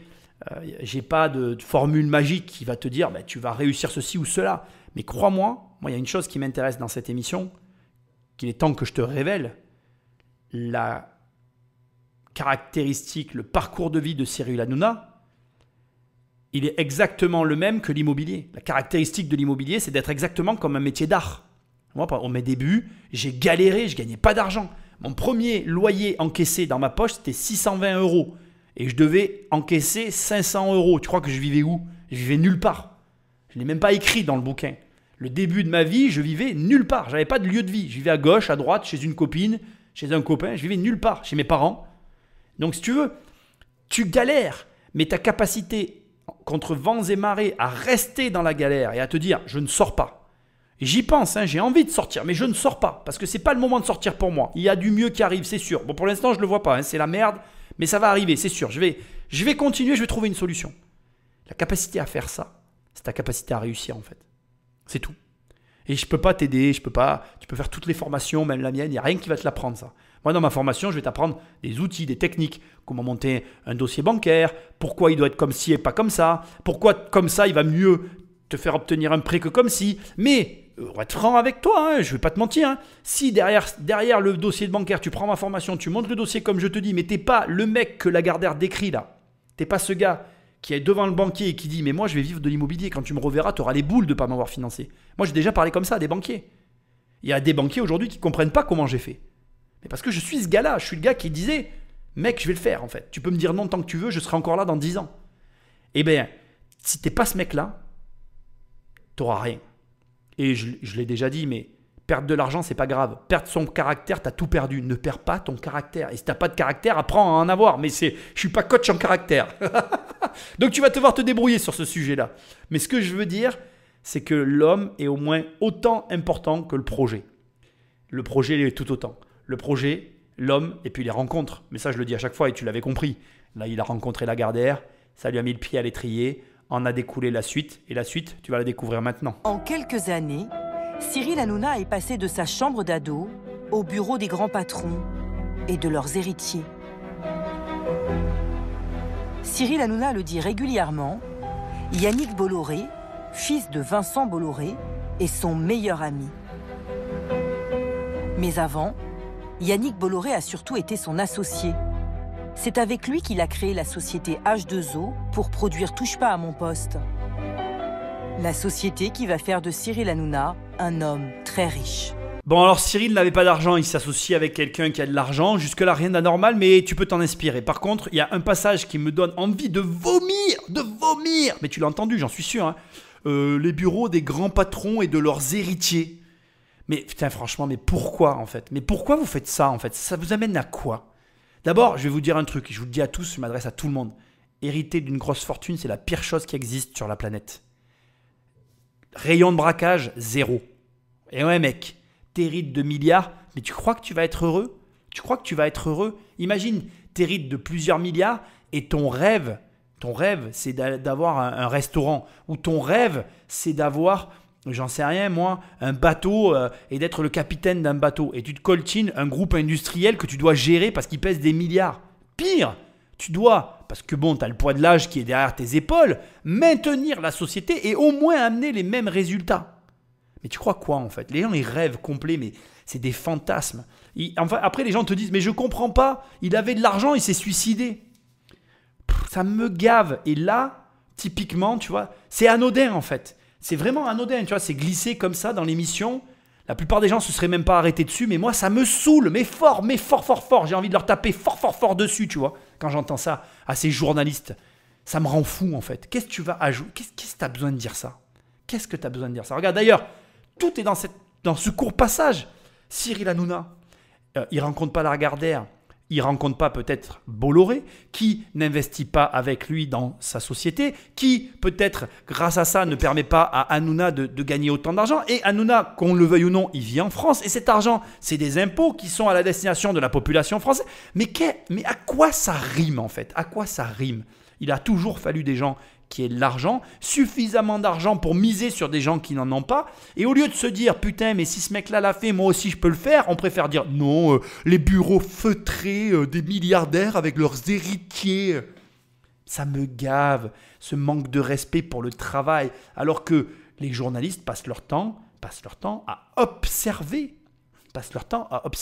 Mec, moi, en plus de la production de contenu que je fais, je passe mes journées à gérer mon immobilier, mes sociétés, mon travail, et je travaille, quoi. Je sais ce que j'ai à faire dans mes journées, je suis pas content quand je l'ai pas fait, je vais beaucoup plus travailler quand j'ai pas produit ce que j'avais à produire, et je pense qu'il y a beaucoup de gens qui voudraient pas de la vie que j'ai en fait. Après, il y a beaucoup de gens qui voudraient les résultats que j'ai aussi. Donc à un moment donné, c'est quoi tout ça en fait? Ça rime à quoi? À rien. Je supporte pas ces remarques, ça m'énerve profondément. Ne sois pas comme ça, je t'en prie. Ne sois pas comme ça et n'envie surtout pas les héritiers, c'est la pire des configurations. Un héritier, il a réellement un poids de quelque chose qu'il n'a pas choisi, qu'il va devoir gérer et, je suis désolé de te le dire, une peur de perdre qui est atroce. J'aurais pu être un héritier, par chance je ne l'ai pas été et je le remercierai jamais assez ma famille pour finalement ce qui pourrait paraître être la pire expérience de ma vie, et ça l'a été, mais paradoxalement la meilleure, parce que je le réalise après coup. Sans ça, j'aurais pas pu être la personne que je suis, j'aurais pas eu à prendre de décisions, elles auraient été toutes prises pour moi, et du coup je serais devenu une épave, ce qui me paraît complètement logique. Comment veux-tu vivre ta vie quand ta vie est conditionnée par la vie de ton aïeul, de ton précédent, qui t'impose? Il ne te demande pas le choix. Non, c'est ton héritage, tiens, je te le donne. Tu dois te démerder avec. Parce qu'en plus, le paradoxe, c'est que ton choix, il est fait d'avance. Tu trouveras rien qui te rapportera plus. C'est impossible. Quand d'un côté, tu as des années, des siècles, parfois même plus, de patrimoine qui viennent et qui te compressent, qui représentent voilà, une transmission faite de génération en génération, qui produit un résultat financier qui est inégalable sur une existence. Bon, bref, c'est possible parce qu'il y en a qui font des fortunes en une vie, mais bon, c'est quand même assez rare. Mais toi, tu es là, donc tu te dis, bon, je récupère ça. Oh, putain, bon, le mec, l'héritier, il se dit, t'as vu ce que je gagne? Mais comment je vais gagner ça? Je peux faire n'importe quoi, je gagnerai jamais ça. Donc du coup, il se dit, bon, je fais ça. Parce qu'en même temps, je pourrais jamais gagner plus. Et du coup, il n'est pas heureux. Logique. Et la plupart des gens, ils envient cette situation. Mais va chercher à comprendre. Ça me rend fou. Mais les journalistes, l'opinion populaire, tout ça est manipulé par ce genre de petits trucs là, glissés comme ça dans des émissions, l'air de rien, sous-entendant presque que c'est normal. Moi, je vais arrêter mon laïus sur un passage de 3 minutes parce que je pourrais péter un câblon pendant des heures tellement ça m'énerve. C'est quand même une émission sur plateau, donc qui ne coûte pas extrêmement cher à faire et qui peut rapporter beaucoup d'argent. Des documents internes montrent que sur les années 2018-2019, il peut y avoir des marges de l'ordre de 29% sur certains types d'émissions de Cyril Hanouna. Alors si on rentre dans le détail de la marge, c'est que si on prend des dépenses de 100 € par exemple pour une émission, sur les 100 €, il va y avoir des coûts, notamment les invités, la production, etc. Donc il faut enlever tous ces coûts. Et à la fin, il reste ce qu'on appelle une marge nette, c'est-à-dire que le bénéfice que peut rapporter une émission. Et là, sur 100 €, il va rester pas loin de 29 €. 29%, c'est énorme. Hein. C'est ce que font en gros des grosses sociétés de l'économie américaine, des grosses sociétés de la tech par exemple. Succès d'audience, marge confortable, Cyril Hanouna passe 2 accords en or. D'abord, il rachète la totalité des parts de Yannick Bolloré dans H2O. Puis il revend H2O à Banijé, un géant du divertissement, la société qui produit des émissions de Nagui ou Koh-Lanta. Il encaisse alors 15 millions € et signe un contrat très avantageux. On lui a promis de lui donner, c'est quand même un peu une carotte, hein, de lui donner année après année des actions Banijé en fonction des résultats qu'il pouvait avoir en termes d'audience et en termes de chiffre d'affaires publicitaire. Et donc, plus il reste longtemps au sein du groupe C8 avec son émission, plus il a des actions Banijé et plus il s'enrichit. Donc, au terme de son contrat en 2024, il pourrait avoir jusqu'à 2,5% d'actions Banijé, ce qui aujourd'hui est valorisé autour de 70 millions €. Donc c'est pour ça qu'il continue de travailler, puisque c'est à la fin il aura ces 70 millions € qu'il pourra exercer quand il le veut. Hors patrimoine immobilier, ce journaliste estime sa fortune à 85 millions €. Bon alors déjà, ici on a l'explication très claire et nette sur la raison pour laquelle TPMP intéresse autant, mais on va mettre ça de côté, on va se concentrer d'abord sur la seconde étape pour Cyril Hanouna que je trouve fort intéressante, c'est le rachat des parts à Bolloré. Il fallait oser le faire et à mon avis il s'est exposé en prenant ce risque qui a été récompensé par la revente à Banijé. Banijé, c'est un groupe qui est entré en bourse. Et donc, ce que je n'aime pas dans les mécaniques que l'on vient d'entendre, d'écouter, d'apprécier, je ne sais même pas comment il faut que je dise, c'est qu'en fait, on est purement et simplement sur de la spéculation. C'est-à-dire qu'une personne évalue la situation d'un riche, mais cette situation, pour être tout à fait franc avec toi, elle est assujettie aux fluctuations de marché. Ne crois jamais les personnes qui te disent « il en a pour tant de patrimoine ». Même moi, j'ai une notion. Oui, alors déjà, je vais te dire un truc parce que bon, je vais quand même te le dire, c'est une réalité que tu dois entendre. À partir d'un certain point, tu arrêtes de compter. Voilà, je veux que tu l'entendes. On est tous pareils. On compte jusqu'à un certain point. À partir d'un autre point, on ne veut plus compter en fait. On ne veut plus compter pour plein de raisons. Chacun a des différentes. On a une barre qui est indépendante les uns les autres. Elle est très différente. Il y en a qui est à 2 millions, d'autres à 1 million, d'autres à 5, d'autres à 10, d'autres à 20, à 50, à 100. Ça dépend de plein de facteurs. Mais à partir d'un certain point, tu arrêtes de compter parce qu'il y a toute une mécanique qui se met en place. Et cette mécanique qui se met en place, c'est notamment la fiscalité qui, quelque part, compte pour toi. On ne va pas se mentir. Hein. C'est une manière de te rappeler là où tu en es, hein, malheureusement, mais c'est vrai. Puis, il y a un autre élément qui est important aussi de préciser, c'est qu'il y a des phases dans la progression financière. Et en fonction de la phase dans laquelle tu te situes, tu n'as plus vraiment le temps de regarder. Moi, je suis arrivé à un point aujourd'hui, par exemple, où je ne fais plus trop attention. Pourquoi ? Parce que, d'abord, d'un côté, les entrées financières, elles sont ce qu'elles sont, mais je sais qu'elles couvrent. Et puis, de l'autre côté, il y a l'objectif que tu es en train d'atteindre et pour lequel tu travailles. Et donc, tu sais que mécaniquement, en arrivant à ce point-là, tout va se tasser, façon de parler. C'est-à-dire que tu vas atteindre l'objectif et que du coup, les les conséquences financières couvriront les frais de vie, etc. Et puis après, il y a aussi le degré d'amour que tu as pour ton travail qui va influer finalement la façon de regarder. Le fait est que Cyril Hanouna a ici donc une expertise qui a été faite par une personne qui ne connaît pas ni les tenants ni les aboutissants du patrimoine de Cyril Hanouna. Et surtout, il y a des subtilités. Tu peux acheter un bien qui décote et la décote, du coup, transforme la finalité de ton patrimoine. Et puis surtout, il peut y avoir des, des aléas qui vont venir perturber, comme par exemple l'entrée en bourse du groupe Banijé. Tu vois, juste un exemple, qui va influencer la valeur du patrimoine de Cyril Hanouna. Donc moi, je te demande de ne pas céder aux sirènes de je pèse tant, je vaux tant, etc. Bien sûr que pendant une période de ta vie, c'est important d'être capable de calculer ta valeur nette, mais j'espère et je te le souhaite, comme tout le monde, à partir d'un certain point, tu ne compteras plus, parce que ton travail comptera plus que le fait de compter ce que tu possèdes, et bien heureusement. Et puis surtout, je vais te dire un truc, quand tu sais faire de l'argent, te construire un patrimoine, ce n'est plus vraiment en soi un problème. Voilà, après, remettons l'église au centre du village. Comme ça a été très justement dit ici, Cyril Hanouna, il a une société qui fait énormément de marge. Cette marge attire les convoitises. Et du coup, par conséquence, par voie de fait, c'était logique, avec un concept pareil, qu'il atteigne des sommets. Il avait tout pour réussir, dès le départ. Est-ce que c'était réfléchi? Je ne le sais pas. Par contre, le fait est qu'aujourd'hui, il a entre les mains cette émission et qu'elle lui permet de rayonner à l'échelle qu'on lui connaît et de déranger des gens haut placés et même de poser certains problèmes qu'on va voir par la suite qui ont mené à ce complément d'enquête. Bref, ce que tu dois, toi, retenir à ce stade, c'est que 1. Trouve un concept sur lequel il y a de la marge. 2. Tu vas avoir de nombreux problèmes sur le trajet, mais n'abandonne pas. 3. Dès l'instant que les gens commenceront à parler de toi, surtout en mal, tu pourras dire que tu as réussi. Parmi les investissements de l'animateur, certains soulèvent quelques questions. À Cannes, la star de TPMP possède une luxueuse villa située sur les hauteurs de la ville et discrètement amarrée dans la région. Ce yacht, édité à seulement 63 exemplaires dans le monde. Un Lamborghini, prix catalogue, 3 millions d'euros. C'est le 3e bateau que l'animateur s'achète en 6 ans. Nous avons rencontré le capitaine de son tout premier yacht. Mais ce patron, Anthony Chouchena, ne l'a pas beaucoup vu.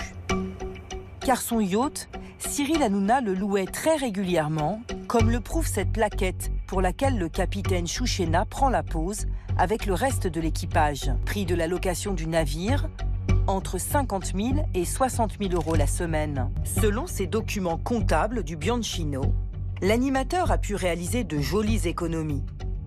Le bateau n'était pas immatriculé en France, mais au Royaume-Uni. Et surtout, il avait un statut commercial qui permettait à Cyril Hanouna de se louer son navire à lui-même pour partir en croisière. Grâce à ce type de contrat de location, pas de TVA sur l'essence, comme sur cette facture datée d'août 2017.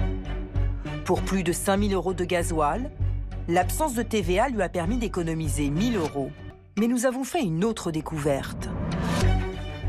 Les 4 membres d'équipage n'étaient pas employés directement par Cyril Hanouna, mais par une société intermédiaire basée sur l'île anglo-normande de Guernesey. Une sous-traitance fréquente dans le monde du transport maritime. Oh my God, ils ont fait une découverte. Et ils ont fait la découverte que la France est le pays le plus taxé du monde. Non mais ça me rend malade en fait. Ça me rend malade. En fait, on est un pays... Alors soit on est peuplé de débiles qui se reproduisent entre eux et tous les débiles essayent de nous rendre débiles, soit vraiment il y a peu de gens qui sont éduqués financièrement et dans ces cas-là, je m'énerve tout seul dans mon coin et c'est bien normal. Alors je vais essayer de tâcher de t'expliquer du mieux que je peux. Je ne connais pas Cyril Hanouna, je ne suis pas en train de le défendre. Je suis en train de simplement te remettre les idées au carré. Dans un pays normal, dans n'importe quel pays normal, même dans un paradis bordel fiscal, tu ne dois jamais acheter les 3 F. Never, never, never buy the 3F. Alors, je te donne la règle, elle est très simple, c'est une règle très connue dans le monde du trading, ok? Never buy whole thing to flying, floating and fucking. Donc, ça veut dire qu'en gros, tu n'achètes jamais quelque chose qui vole, tu n'achètes jamais quelque chose qui flotte et tu ne dépenses jamais d'argent pour, je ne vais pas te faire un dessin, je pense que tu as compris le dernier mot en anglais. C'est comme ça, c'est une règle. Ça veut dire que quand tu achètes un avion, c'est un gouffre financier, tu perds de l'argent par la structure même de l'avion. Alors, je t'expliquais après, il y a des subtilités, mais tu vas comprendre. Deuxièmement, quand tu t'achètes un bateau, tu ne l'achètes jamais parce que c'est un gouffre financier, tu vas perdre de l'argent. Et si jamais te viendrait l'idée, parce que tu as de l'argent, d'avoir une maîtresse ou une escorte, enfin bref, un complément de ta vie familiale en vie extra-familiale, enfin ça c'est tes choix, c'est les choix de chacun, c'est pareil, ça coûte une blinde. Voilà, c'est tout, c'est comme ça. Donc, t'évites. Ou alors, la vraie phrase, rent it. Rent it. La vraie phrase, d'ailleurs, je vais te la donner parce qu'elle est là sous les yeux. If it flies, floats or fucks, rent it. Loue-le. Voilà. Donc, c'est vraiment, voilà, c'est une vraie phrase américaine. Et en fait, en gros, l'idée, c'est ça. Donc, le principe, c'est quoi? C'est qu'en fait, tu veux avoir ce genre d'objets, tu dois forcément les rentabiliser. Sinon, si tu ne les rentabilises pas, tu vas dans le mur. Et alors maintenant, si tu prends le même objet et que tu l'achètes dans le pays le plus fiscalisé du monde, mais en fait, je vais te le dire comme je le pense, mais partage cette émission à des gens, François, parce qu'on est des gros débiles en fait. On est vraiment des gros débiles dans ce pays. Parce qu'au lieu de se dire, mais là, il y a du fric à gagner. Parce que franchement, tous les mecs qui gagnent du pognon, ils dépensent leur argent là-dedans en fait. C'est vraiment, c'est le piège à nigo financier, quoi. Je veux dire, tu donnes de l'argent à un mec qui se croit intelligent, tu lui fais gagner, allez, 50 000 € par mois, tu peux être sûr que tu reviens un an après, le gars il s'est payé soit une Lambo, soit un bateau, soit un avion, soit les trois. Alors, sauf quand ils sont un peu conseillés, comme Cyril Hanouna, et là, il va y avoir un montage financier derrière. Montage financier qui aura lieu de toute manière. France ou pas France, ça aura lieu. Parce que c'est le principe. Parce que dès que tu commences à être un petit peu soit intelligent financièrement, soit avoir de l'argent, tu vas optimiser ta fiscalité. Et c'est bien normal. À ce niveau-là, on paye tellement d'impôts qu'au lieu de se dire je veux leur en prendre plus, tu devrais te dire comment le faire rester. Parce que c'est de ça dont il est question. Comment on les fait rester, ces gens-là? Et maintenant, je vais te poser une autre question. Comment on les fait venir? Parce qu'en fait, je vais te dire ce que je pense. On n'a pas assez de Cyril Hanouna en France. On n'a pas assez de millionnaires. On manque de milliardaires cruellement. Tu mets 10 Bernard Arnault en France, la France, elle a moins de problèmes. Mais tu vas voir, dans l'émission, ils sont allés chercher la personne qui va t'expliquer que non, c'est tout est leur faute. C'est un délire ce pays. Alors bien évidemment, tu as compris que j'ai coupé l'émission. Si tu as envie d'en savoir plus, d'en entendre plus, je te recommande d'aller voir l'émission Complément d'enquête au complet. Il y a d'autres éléments plus intéressants. Moi, je suis là pour te parler d'argent. Le reste, ça ne m'intéresse pas. Leur blabla journalistique n'a aucun intérêt pour moi. Si tu veux, alors en gros, dans ce que j'ai coupé, Cyril Hanouna a eu 3 bateaux. Il a perdu de l'argent avec ses bateaux comme la plupart des gens. Il a amorti simplement. Donc on fait de l'amortissement, on appelle ça. C'est-à-dire que je ne parle pas de l'amortissement comptable. C'est-à-dire que tu dépenses 3 millions, tu te dis, allez, je vais essayer d'en récupérer 1 ou 2. La dépense, de toute façon, tu vas la faire. Donc, en gros, le principe dans ce genre d'opération financière du côté du riche, c'est de se dire, la dépense, je vais la faire. De toute façon, j'ai les moyens, je vais dépenser cet argent. La vraie démarche qu'il y a derrière, c'est plutôt de se dire, ok, comment je minimise, comment j'optimise? Alors, une autre phrase très connue dans le milieu de l'argent, c'est all is business, business is all. Tu vois, c'est le jeu de mots, c'est voilà, tout est business et le business c'est tout. Donc c'est en gros comment je fais pour transformer cette dépense que j'ai de toute façon en un business qui va me permettre non pas d'amortir comptablement, mais de limiter ma dépense, de l'optimiser si tu préfères. Ça, c'est une mentalité que tu dois avoir. C'est une mentalité que tu dois acquérir.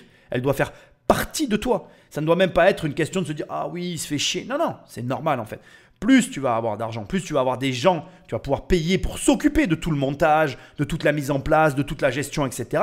Moins tu as d'argent, plus c'est toi qui t'en occupes. Mais dans les deux cas, c'est pas grave. D'abord parce que d'un côté, tu apprends et de l'autre côté, de toute façon, une fois que ça va atteindre une vitesse de croisière, sans mauvais jeu de mots par rapport à ce dont on est en train de parler, mais c'est comme ça, quand ton business parallèle va atteindre une vitesse de croisière, de lui-même, il va s'étendre, se déployer, entre grandes guillemets. Donc voilà, tu vois où je veux en venir. Le concept, c'est ça. Et l'idée, c'est de se dire, ça fonctionne comme ça à l'argent. Et derrière, tout ce montage financier n'est que lié à la France. Parce que dans d'autres pays, il n'y a pas de problème avec ça. De toute façon, l'optimisation fiscale, ça a toujours existé. Les paradis fiscaux existent depuis des décennies. Et en fait, le principe, c'est de permettre d'abord le transit des flux. Dis-toi une chose, je vais te faire un parallèle, tu vas voir, qui est étrange, mais j'espère que tu vas comprendre ce que je veux te dire. La France, elle est tellement compliquée, d'accord? Elle est tellement compliquée dans sa manière de fonctionner que de toute façon, même si tu avais envie d'être à fond dans le système français, tu aurais des problèmes. Je ne sais pas si tu comprends ce que je veux dire, mais tu aurais des problèmes de par la complexité du système. C'est-à-dire que tu veux commencer à aller à l'international, tu as un business qui commence à se déployer, tu vas te heurter à l'administration française et tu vas péter un câblon. Ce n'est même pas une question d'impôt, je te le dis en toute transparence. C'est un problème de tout ce qu'on te demande pour faire un truc où dans tous les autres pays du monde, tu le fais et on ne te demande rien. Mais c'est vraiment ça en fait. C'est-à-dire que, je vais te donner un exemple tout bête, tu vas vouloir vendre un truc à l'étranger, tu vas vouloir que ça se passe d'une certaine manière dans 95% des pays du monde. Bon voilà, fais-le, on te taxera, on va même te faire des facilités parce que l'argent va revenir dans le pays. Non, nous en France, il va y avoir des circulaires, des papiers à remplir, des explications à donner. Enfin bref, c'est un délire quoi. Et à la fin, tu te dis, mais attends, mais pourquoi je me fais chier pour qu'à l'arrivée, en plus, parce que c'est la cerise sur le gâteau. En fait, ce que les gens ne comprennent pas dans tout ce marasme français, c'est qu'en fait, la fiscalité, c'est la cerise sur le gâteau. C'est-à-dire que c'est même pas le problème principal. Je te jure, c'est vrai. La fiscalité, tu finis par te dire à la fin, quand tu as fait le bilan de tout, tu te dis, mais attends, alors je me fais chier, parce que quand je compare à l'étranger ou finalement dans d'autres pays, pour la même démarche, pour le même résultat, j'aurai 2 fois moins de démarches. Donc tu te dis déjà ça dans un premier temps. Mais en plus, à l'arrivée, je suis surtaxé. Bon, les mecs, ils se barrent. Donc, faut pas s'étonner que les riches se barrent parce qu'ils en ont ras-le-bol de la lourdeur administrative d'un côté, des contraintes qui s'ajoutent par-dessus la lourdeur administrative. Et quand tu t'es chopé, donc, les contraintes administratives, les contraintes, la lourdeur administrative et enfin la fiscalité qui est la cerise sur le gâteau, tu te dis c'est bon, ça m'emmerde, je vais aller dans un endroit qui est plus simple. Et en toute transparence, je pense qu'on est exactement tous pareils. En vérité, tu prends qui que ce soit et tu le mets dans des situations X et Y et tu te reprends la même personne et tu lui dis tiens regarde, je t'emmène dans tel pays et pour le même résultat, il y a 2 fois moins de travail et de problèmes. Tout le monde en fait ferait la même chose, quoi. Tout le monde se barre, quoi. Tu vois ce que je veux dire? Donc voilà, pour moi, il n'y a pas de débat. Le problème principal de la France, c'est bien évidemment la lourdeur administrative et tout ce qu'il y a derrière. La plupart des gens ne veulent pas l'entendre et ne veulent pas le comprendre, mais c'est pourtant bien une réalité. Corinne Archambault est syndicaliste et défend les droits des marins. Elle connaît bien ce genre de situation et elle les dénonce depuis une 20aine d'années. Nous lui avons montré les fiches de paye des membres de l'équipage du Bianchino que nous nous sommes procurés. Là, on a une fiche de paye où il y a 0 contribution sociale. Donc le salaire est un salaire net, il n'y a pas de contribution sociale. Donc là, pour moi, le salarié n'est déclaré nulle part. Là, en l'occurrence, pour Monsieur Hanouna, qu'est-ce qu'il gagne en fait? Est-ce qu'on peut chiffrer ce qu'il va gagner? Il récupère la moitié du salaire qu'il devrait payer. C'est peut-être pas 50%, mais c'est peut-être au moins 30% minimum. Avec ce système, les marins du yacht, vivant et travaillant en France, ne cotisaient ni au chômage ni à la retraite dans notre pays. En fait, de ne pas contribuer aux contributions sociales dans le pays du marin, ça le coupe de tous ses droits. Vous appauvrissez les gens. À force de travailler dans ces conditions-là, les gens appauvrissent leurs droits dans leur pays et se retrouvent à la CMU, au RSA quand ils rentrent chez eux. Rien d'illégal, selon l'avocat de Cyril Hanouna. Ce système de portage salarial a été choisi pour des questions de simplification. Et selon lui, les marins disposaient même d'une assurance privée pour leur retraite. Faux, selon le capitaine Chouchéna. Il nous a affirmé avoir demandé à être déclaré en France. Et selon lui, Cyril Hanouna aurait refusé. Un autre marin que nous avons contacté dit avoir essuyé le même refus. Il naviguait sur ce bateau de 31 mètres, acheté par Cyril Hanouna en 2018. Il vient d'attaquer la star de C8 au Prud'homme. La décision est prévue en janvier prochain. Ça me rend fou en fait. Ils font venir un syndicaliste, mais... Après, franchement, je défends pas Cyril Hanouna, je m'en fous, mais c'est la démarche, ce lavage de cerveau total. Mais c'est le pire des trucs. Il faut qu'il paye des charges. Tu donnes l'argent à l'État pour qu'après l'État te dise « Ah ben non, finalement, la retraite, tu l'auras à 65 ans. Oh ben finalement, à 67 ans, j'ai changé d'avis. » Mais en fait, Putain, mais le délire, c'est qu'en fait, là, tu vois, c'est pour ça que je fais ces émissions, en fait. En fait, c'est génial. Il devrait dire merci à Cyril Hanouna. Le gars, il a touché le salaire plein. C'est-à-dire que, moi, c'est ce que je rêverais, hein. Moi, je m'en fous, mais complet, hein, je te le dis. Mais alors, la Sécu, tout ça, c'est vraiment pas mon délire. C'est de la responsabilité de chacun. Et je t'explique comment ça se passe. C'est très simple. Quand tu pars à l'étranger, en fait, tu prends une assurance privée. Tu es couvert exactement de la même manière. Tout pareil, tout exactement pareil. Il n'y a pas de différence, en fait. C'est comme si tu avais une sécu, à part que on te donne l'argent de ta retraite et tu dois faire ta retraite. Tu dois être responsable. Bon, c'est vrai que la plupart des gens dans ce pays ne veulent pas être responsables. Ils veulent que s'occupe de rien et tu s'occupes de tout. Voilà, c'est ça qu'ils veulent, en fait. C'est ce que veulent les Français. Mais ils ont raison, hein. Peut-être que c'est moi qui ai tort. Mais en tout cas, moi, je te le dis, comme je le pense, moi, aujourd'hui, ma retraite, elle est faite. Depuis mes 36 ans, elle est finie ma retraite, depuis mes 36 ans, je travaille pour le plus, tu vois, pour le plus de confort possible. Et la plupart des Français, eux, ils ne peuvent pas parler comme ça. Donc la vérité, c'est que ils ne veulent pas s'ouvrir vers l'extérieur. Ils sont fermés à ce mode opératoire qui existe dans tous les pays du monde. Je veux dire, la France, pour ça, c'est une parenthèse. Et la vérité, elle n'est pas belle, parce que si chacun se posait et faisait ses comptes de l'argent qu'il aurait pu récupérer pour sa retraite et de l'argent qu'il aurait disposé à sa retraite s'il avait joui de l'argent et qu'il l'avait investi, la vérité derrière tout ça, elle est affreuse. C'est-à-dire que la plupart des gens dans ce pays se font arnaquer ouvertement avec ce système, surtout sur la retraite. Après, sur la Sécu, c'est une longue discussion qu'on pourrait avoir, car effectivement, chaque cas est différent. La Sécu, elle est forcément au désavantage de la majorité, forcément à l'avantage de la minorité. Ce serait un débat et des comptes qu'on pourrait faire, mais qui, pareil, mettrait beaucoup de gens mal à l'aise.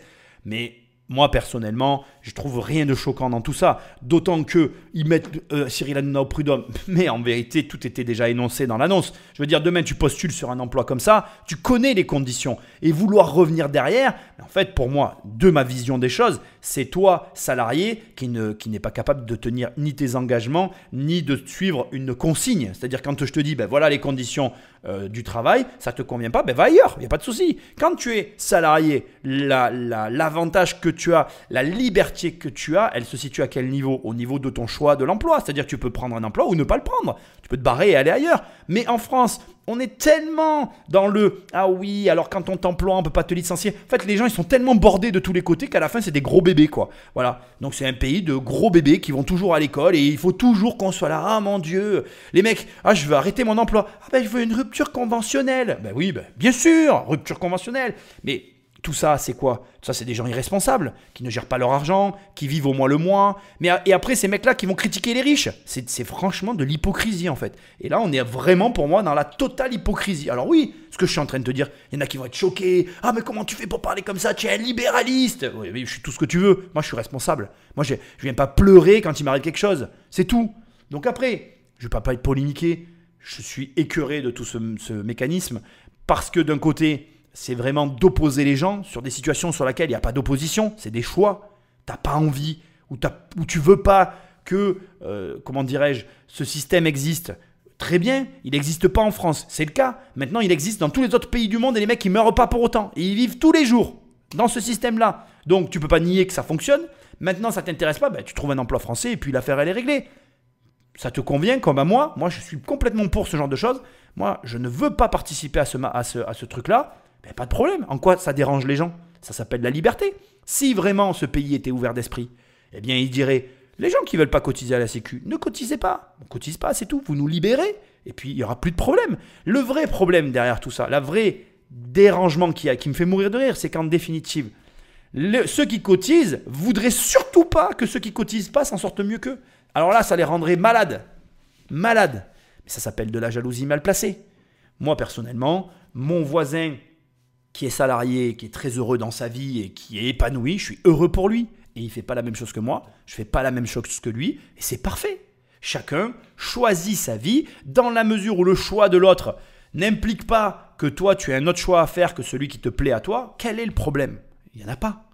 Donc là, pour moi, on a un employeur, Cyril Hanouna, qui a un bateau, il déclare, voilà les règles que je te demande de respecter si tu viens travailler avec moi, ça ne te plaît pas, mais va ailleurs.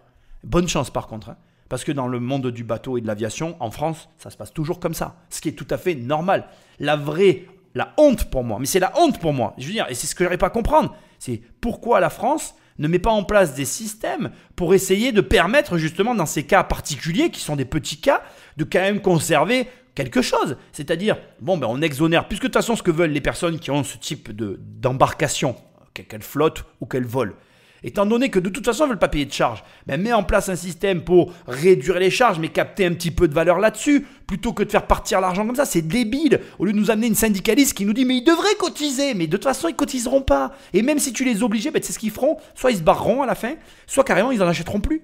Moi, regarde, moi, il y a des trucs que je voudrais me payer, que j'ai les moyens de me payer, mais parce qu'il y a des taxes dessus, je te jure, c'est vrai. Parce qu'il y a des taxes, je ne me le paye pas. Il est hors de question que je paye cet impôt là-dessus. Et tu serais surpris. C'est un délire le truc. Donc, j'ai envie de te dire, tout ça c'est du débilo politico, je sais pas comment il faut dire, tu vois, c'est débile tout ce qu'ils sont en train de faire. Toute personne à qui tu imposes un problème trouve un chemin. Et d'ailleurs, je vais te dire, on va finir là-dessus, hein, mais toutes les personnes qui critiquent ces gens-là qui font ça, ils devraient la fermer parce que c'est quoi le sport national de ce pays? C'est le black. Les Français, ils font tous du black. Moi, à qui que je parle, moi je suis un des rares qui en fait pas. Je peux en parler parce que je n'en fais pas du tout. Donc, j'ai aucun moyen d'en faire. Tout ce que je fais est contrôlé par un notaire. Donc, c'est comme ça. Et si tu veux, tous les Français font du black. Donc, à un moment donné, ça me fait bien rire, quoi. C'est-à-dire, ah ouais, mais lui, il paye pas d'impôts. Ben, mais toi non plus, en fait. Tu fais la même chose que lui, à ton échelle. Alors, arrêtez, s'il vous plaît. Arrêtez tous. Soit on s'assoit face à des réalités et on se dit, on a un vrai problème fiscal dans ce pays. On a un vrai problème fiscal dans ce pays, je te le dis. De toute façon, c'est la réalité. Tout l'argent que tu donnes à l'État, c'est de l'argent qui ne va pas dans l'économie et c'est de l'argent que les gens n'ont pas. Donc, quand tu entends des gens comme ça, qui n'ont jamais créé une entreprise de leur vie, qui n'ont jamais été responsables de leur vie une seule minute, qui viennent t'expliquer, moi je suis syndicaliste, mais tu es au courant de quoi toi? Déjà, tu as reçu des chèques toute ta vie, tu n'as jamais fait un chèque de ta vie. Donc déjà, de quoi tu parles, s'il te plaît? Hein, parle-moi de ce que tu sais, pas de ce que tu sais pas. Donc, au lieu de faire parler des gens comme ça, trouvons de vraies solutions. Aujourd'hui, on est étouffé. Et c'est pas pour rien que maintenant, à chaque fois que les gens parlent d'impôts, de taxes et de machin, il n'y a plus rien qui passe. C'est plus possible, on peut pas en rajouter. Enfin bon, moi perso, bon, de toute façon, je suis fiscalisé, je paye mes impôts en France, donc moi, je fais rien de particulier. Mais, tu vois, je m'empêche de m'acheter des choses parce qu'il y a des taxes dessus. Et il est hors de question, vu ce que je donne 1 centime de plus. Et si tu te dis qu'il y a des mecs qui sont dans ma mentalité, il y en a forcément d'autres et c'est très dommage. Cette passion des yachts, c'est un point commun de plus entre Cyril Hanouna et un homme qui compte beaucoup dans sa vie. Cet homme, c'est Vincent Bolloré, le propriétaire de C8. Cyril Hanouna nous l'a confié, il adore Vincent Bolloré. Il faut dire qu'il y a 8 ans, le milliardaire breton a fait un très gros chèque à sa société. À l'époque, la star de C8 est courtisée par M6. Pour le retenir, Vincent Bolloré lui propose 285 millions d'euros sur 5 ans pour produire 5 heures de programme par jour. Marché conclu, du jamais vu. Vincent Bolloré, il a dû se dire, ce jeune garçon, il a un avenir. Ce jeune garçon, c'est bien au-delà de ce qu'il fait aujourd'hui. 285 millions d'euros sur 5 ans, c'est énorme, non, pour produire une émission? Moi, je vois le résultat. Et le résultat, il est là. Et donc, c'est un investissement qui en vaut la peine. On peut reprocher beaucoup de choses à Vincent Bolloré. On ne peut pas le reprocher de dépenser de l'argent de manière inconsidérée. Il fait toujours extrêmement attention et toujours extrêmement rigoureux. Et s'il a fait ce pari que certains ont considéré comme pari un peu fou sur Cyril Hanouna, personne physique, d'abord, il l'a gagné, premier point, et ensuite, il a eu raison de le faire. Désormais, C8 ne peut plus se passer de Cyril Hanouna. Il rapporte gros. Nous nous sommes procuré des informations confidentielles sur lesquelles la chaîne ne communique pas. Un spot publicitaire de 30 secondes diffusé sur le créneau de TPMP se vend 7 000 € net. À titre de comparaison, pendant les émissions de William Lémergie, le prix est de 150 € les 30 secondes, soit 46 fois moins. Selon nos calculs, en septembre dernier, les spots de pub autour de TPMP ont rapporté près de 7,5 millions d'euros à C8. C'est la moitié des recettes publicitaires de la chaîne. Dans ces conditions, c'est touche pas à la pépite, Cyril Hanouna. Voilà toute une émission pour que, en fin de compte, on te dise la vraie vérité, c'est celle-là. C'est-à-dire que C8 propose des placements publicitaires à 150 € les 30 secondes. Donc 150 € les 30 secondes sur les programmes classiques. Et pendant tes PMP, c'est plus de 5000% d'augmentation. Tu passes à 7000 €. C'est colossal. Donc la finalité de tout ça, c'est que forcément, comme ça vient d'être dit, Cyril Hanouna c'est une pépite et c'est un rapport financier. Et les gens ne comprennent pas. Tout n'est que rapport financier. L'argent ne dirige pas le monde, mais l'argent est une règle du jeu. Tu joues à un jeu, parce que quand tu vis dans une société humaine, tu joues au jeu de « je dois avoir ou ne pas avoir de l'argent ». Il y a des règles. Ces règles, tu les respectes ou pas. Ça, c'est ton choix, ça ne me regarde pas. Mais tant que tu restes dans les règles, après, il n'y a pas de problème. Et par exemple, il y a des gens qui n'aiment pas la publicité. Moi, j'en fais partie. Mais la publicité, ça fait partie des règles du jeu. Personne n'a dit que la publicité était illégale. Il y a des sociétés qui dépensent des millions tous les jours pour faire des pubs sur la télé, pour communiquer. Et ces règles de communication, tant que tu les respectes, elles te permettent de gagner de l'argent. Quand Vincent Bolloré fait un chèque de 285 millions d'euros sur 5 ans à Cyril Hanouna, c'est parce qu'il a vu effectivement en lui un potentiel financier sur lequel il a misé. Alors on appelle ça miser, mais en fait il n'y a pas eu de mise. La réalité c'est que c'est un calcul, c'est un ratio que Bolloré connaissait. Et la finalité toujours derrière tout ça, c'est que ce ratio, très souvent dans le milieu de l'argent, quand il est fait, quand le chèque est produit, il est à l'avantage de celui qui fait le chèque parce que tout est calculé. Quand moi j'achète un bien immobilier, même si le vendeur est content d'avoir vendu le prix qu'il a demandé, généralement c'est que moi aussi je gagne de l'argent. Et c'est comme ça. Et les Français n'arrivent pas à le comprendre parce que pour eux, dans leur tête, il y a un gagnant et un perdant. Si Cyril Hanouna a pris 285 millions d'euros à Bolloré, c'est que Bolloré a forcément perdu quelque chose, mais pas du tout. Et d'ailleurs dans l'inverse.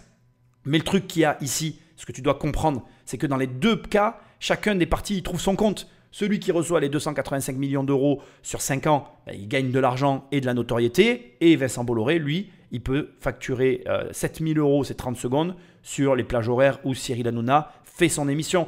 Donc, chacun est gagnant, tout le monde s'y retrouve. C'est un rapport financier et ça s'arrête là. Ça ne fait pas le bonheur des gens, ça ne fait pas le malheur des gens, ça ne fait rien du tout. C'est juste le jeu de l'argent qui est fait comme ça. Il y en a qui arrivent à l'accepter, d'autres qui n'y arrivent pas. Et on parle toujours des mêmes sujets pour rien au final.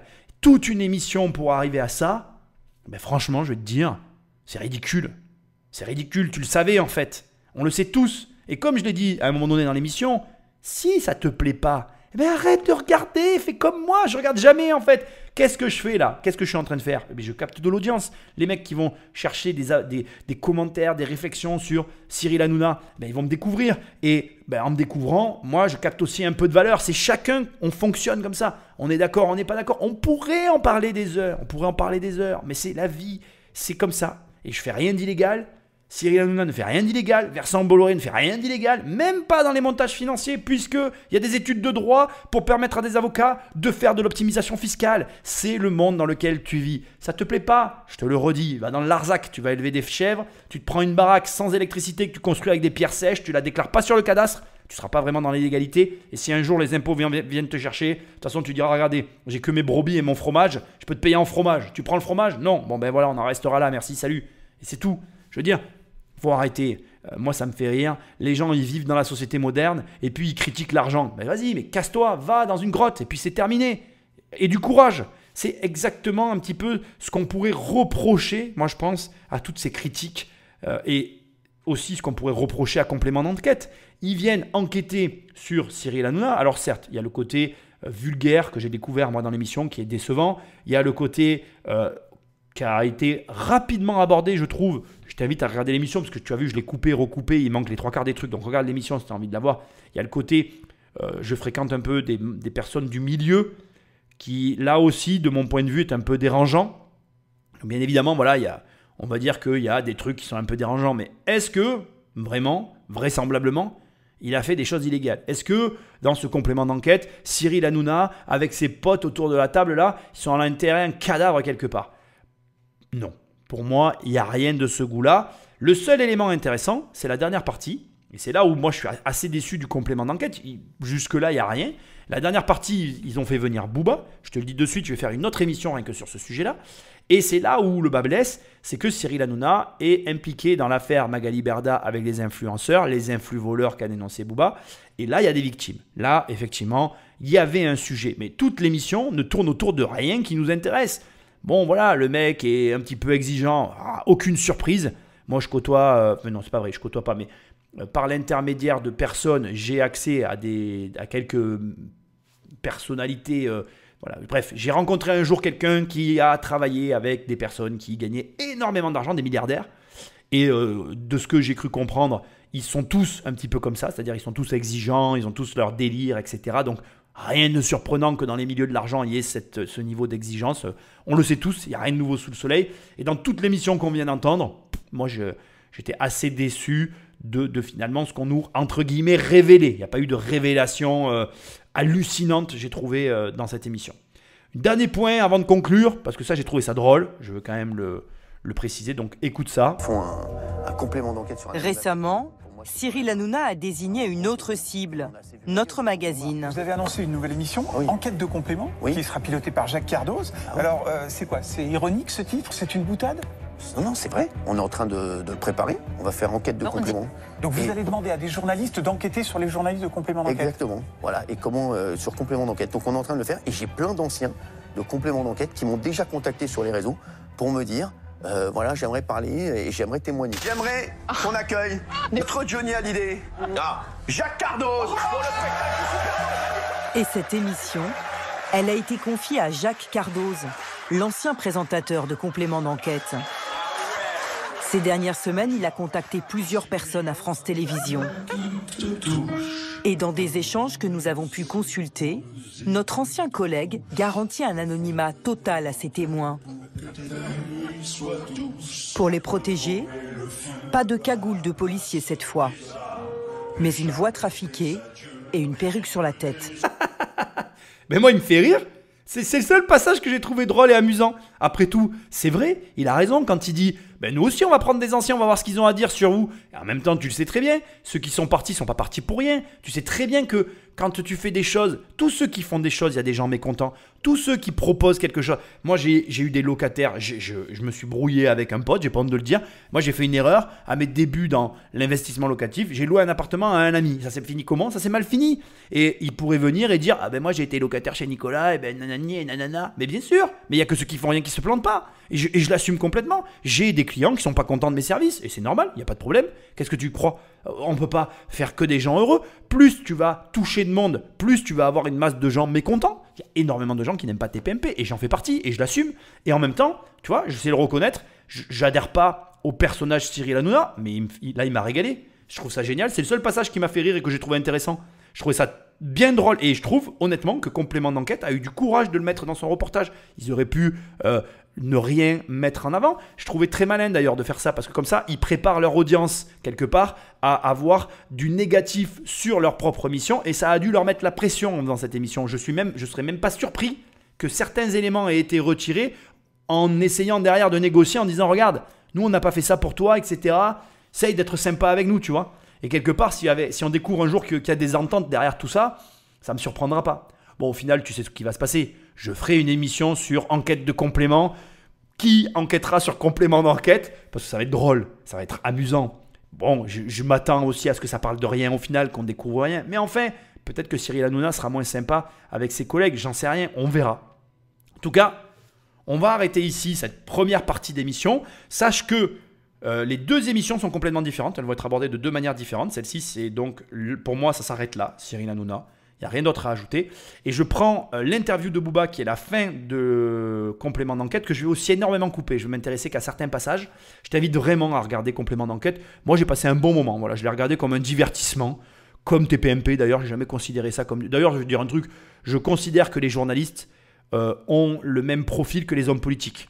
Aujourd'hui, ils ne font plus depuis de nombreuses années leur travail. Voilà. C'est d'ailleurs pour ça qu'il y a des médias parallèles qui émergent comme YouTube où on va retrouver des gens qui vont faire des travails qui sont plus du journalisme que ce que les journalistes apprennent à faire à l'école. C'est hallucinant mais c'est la réalité.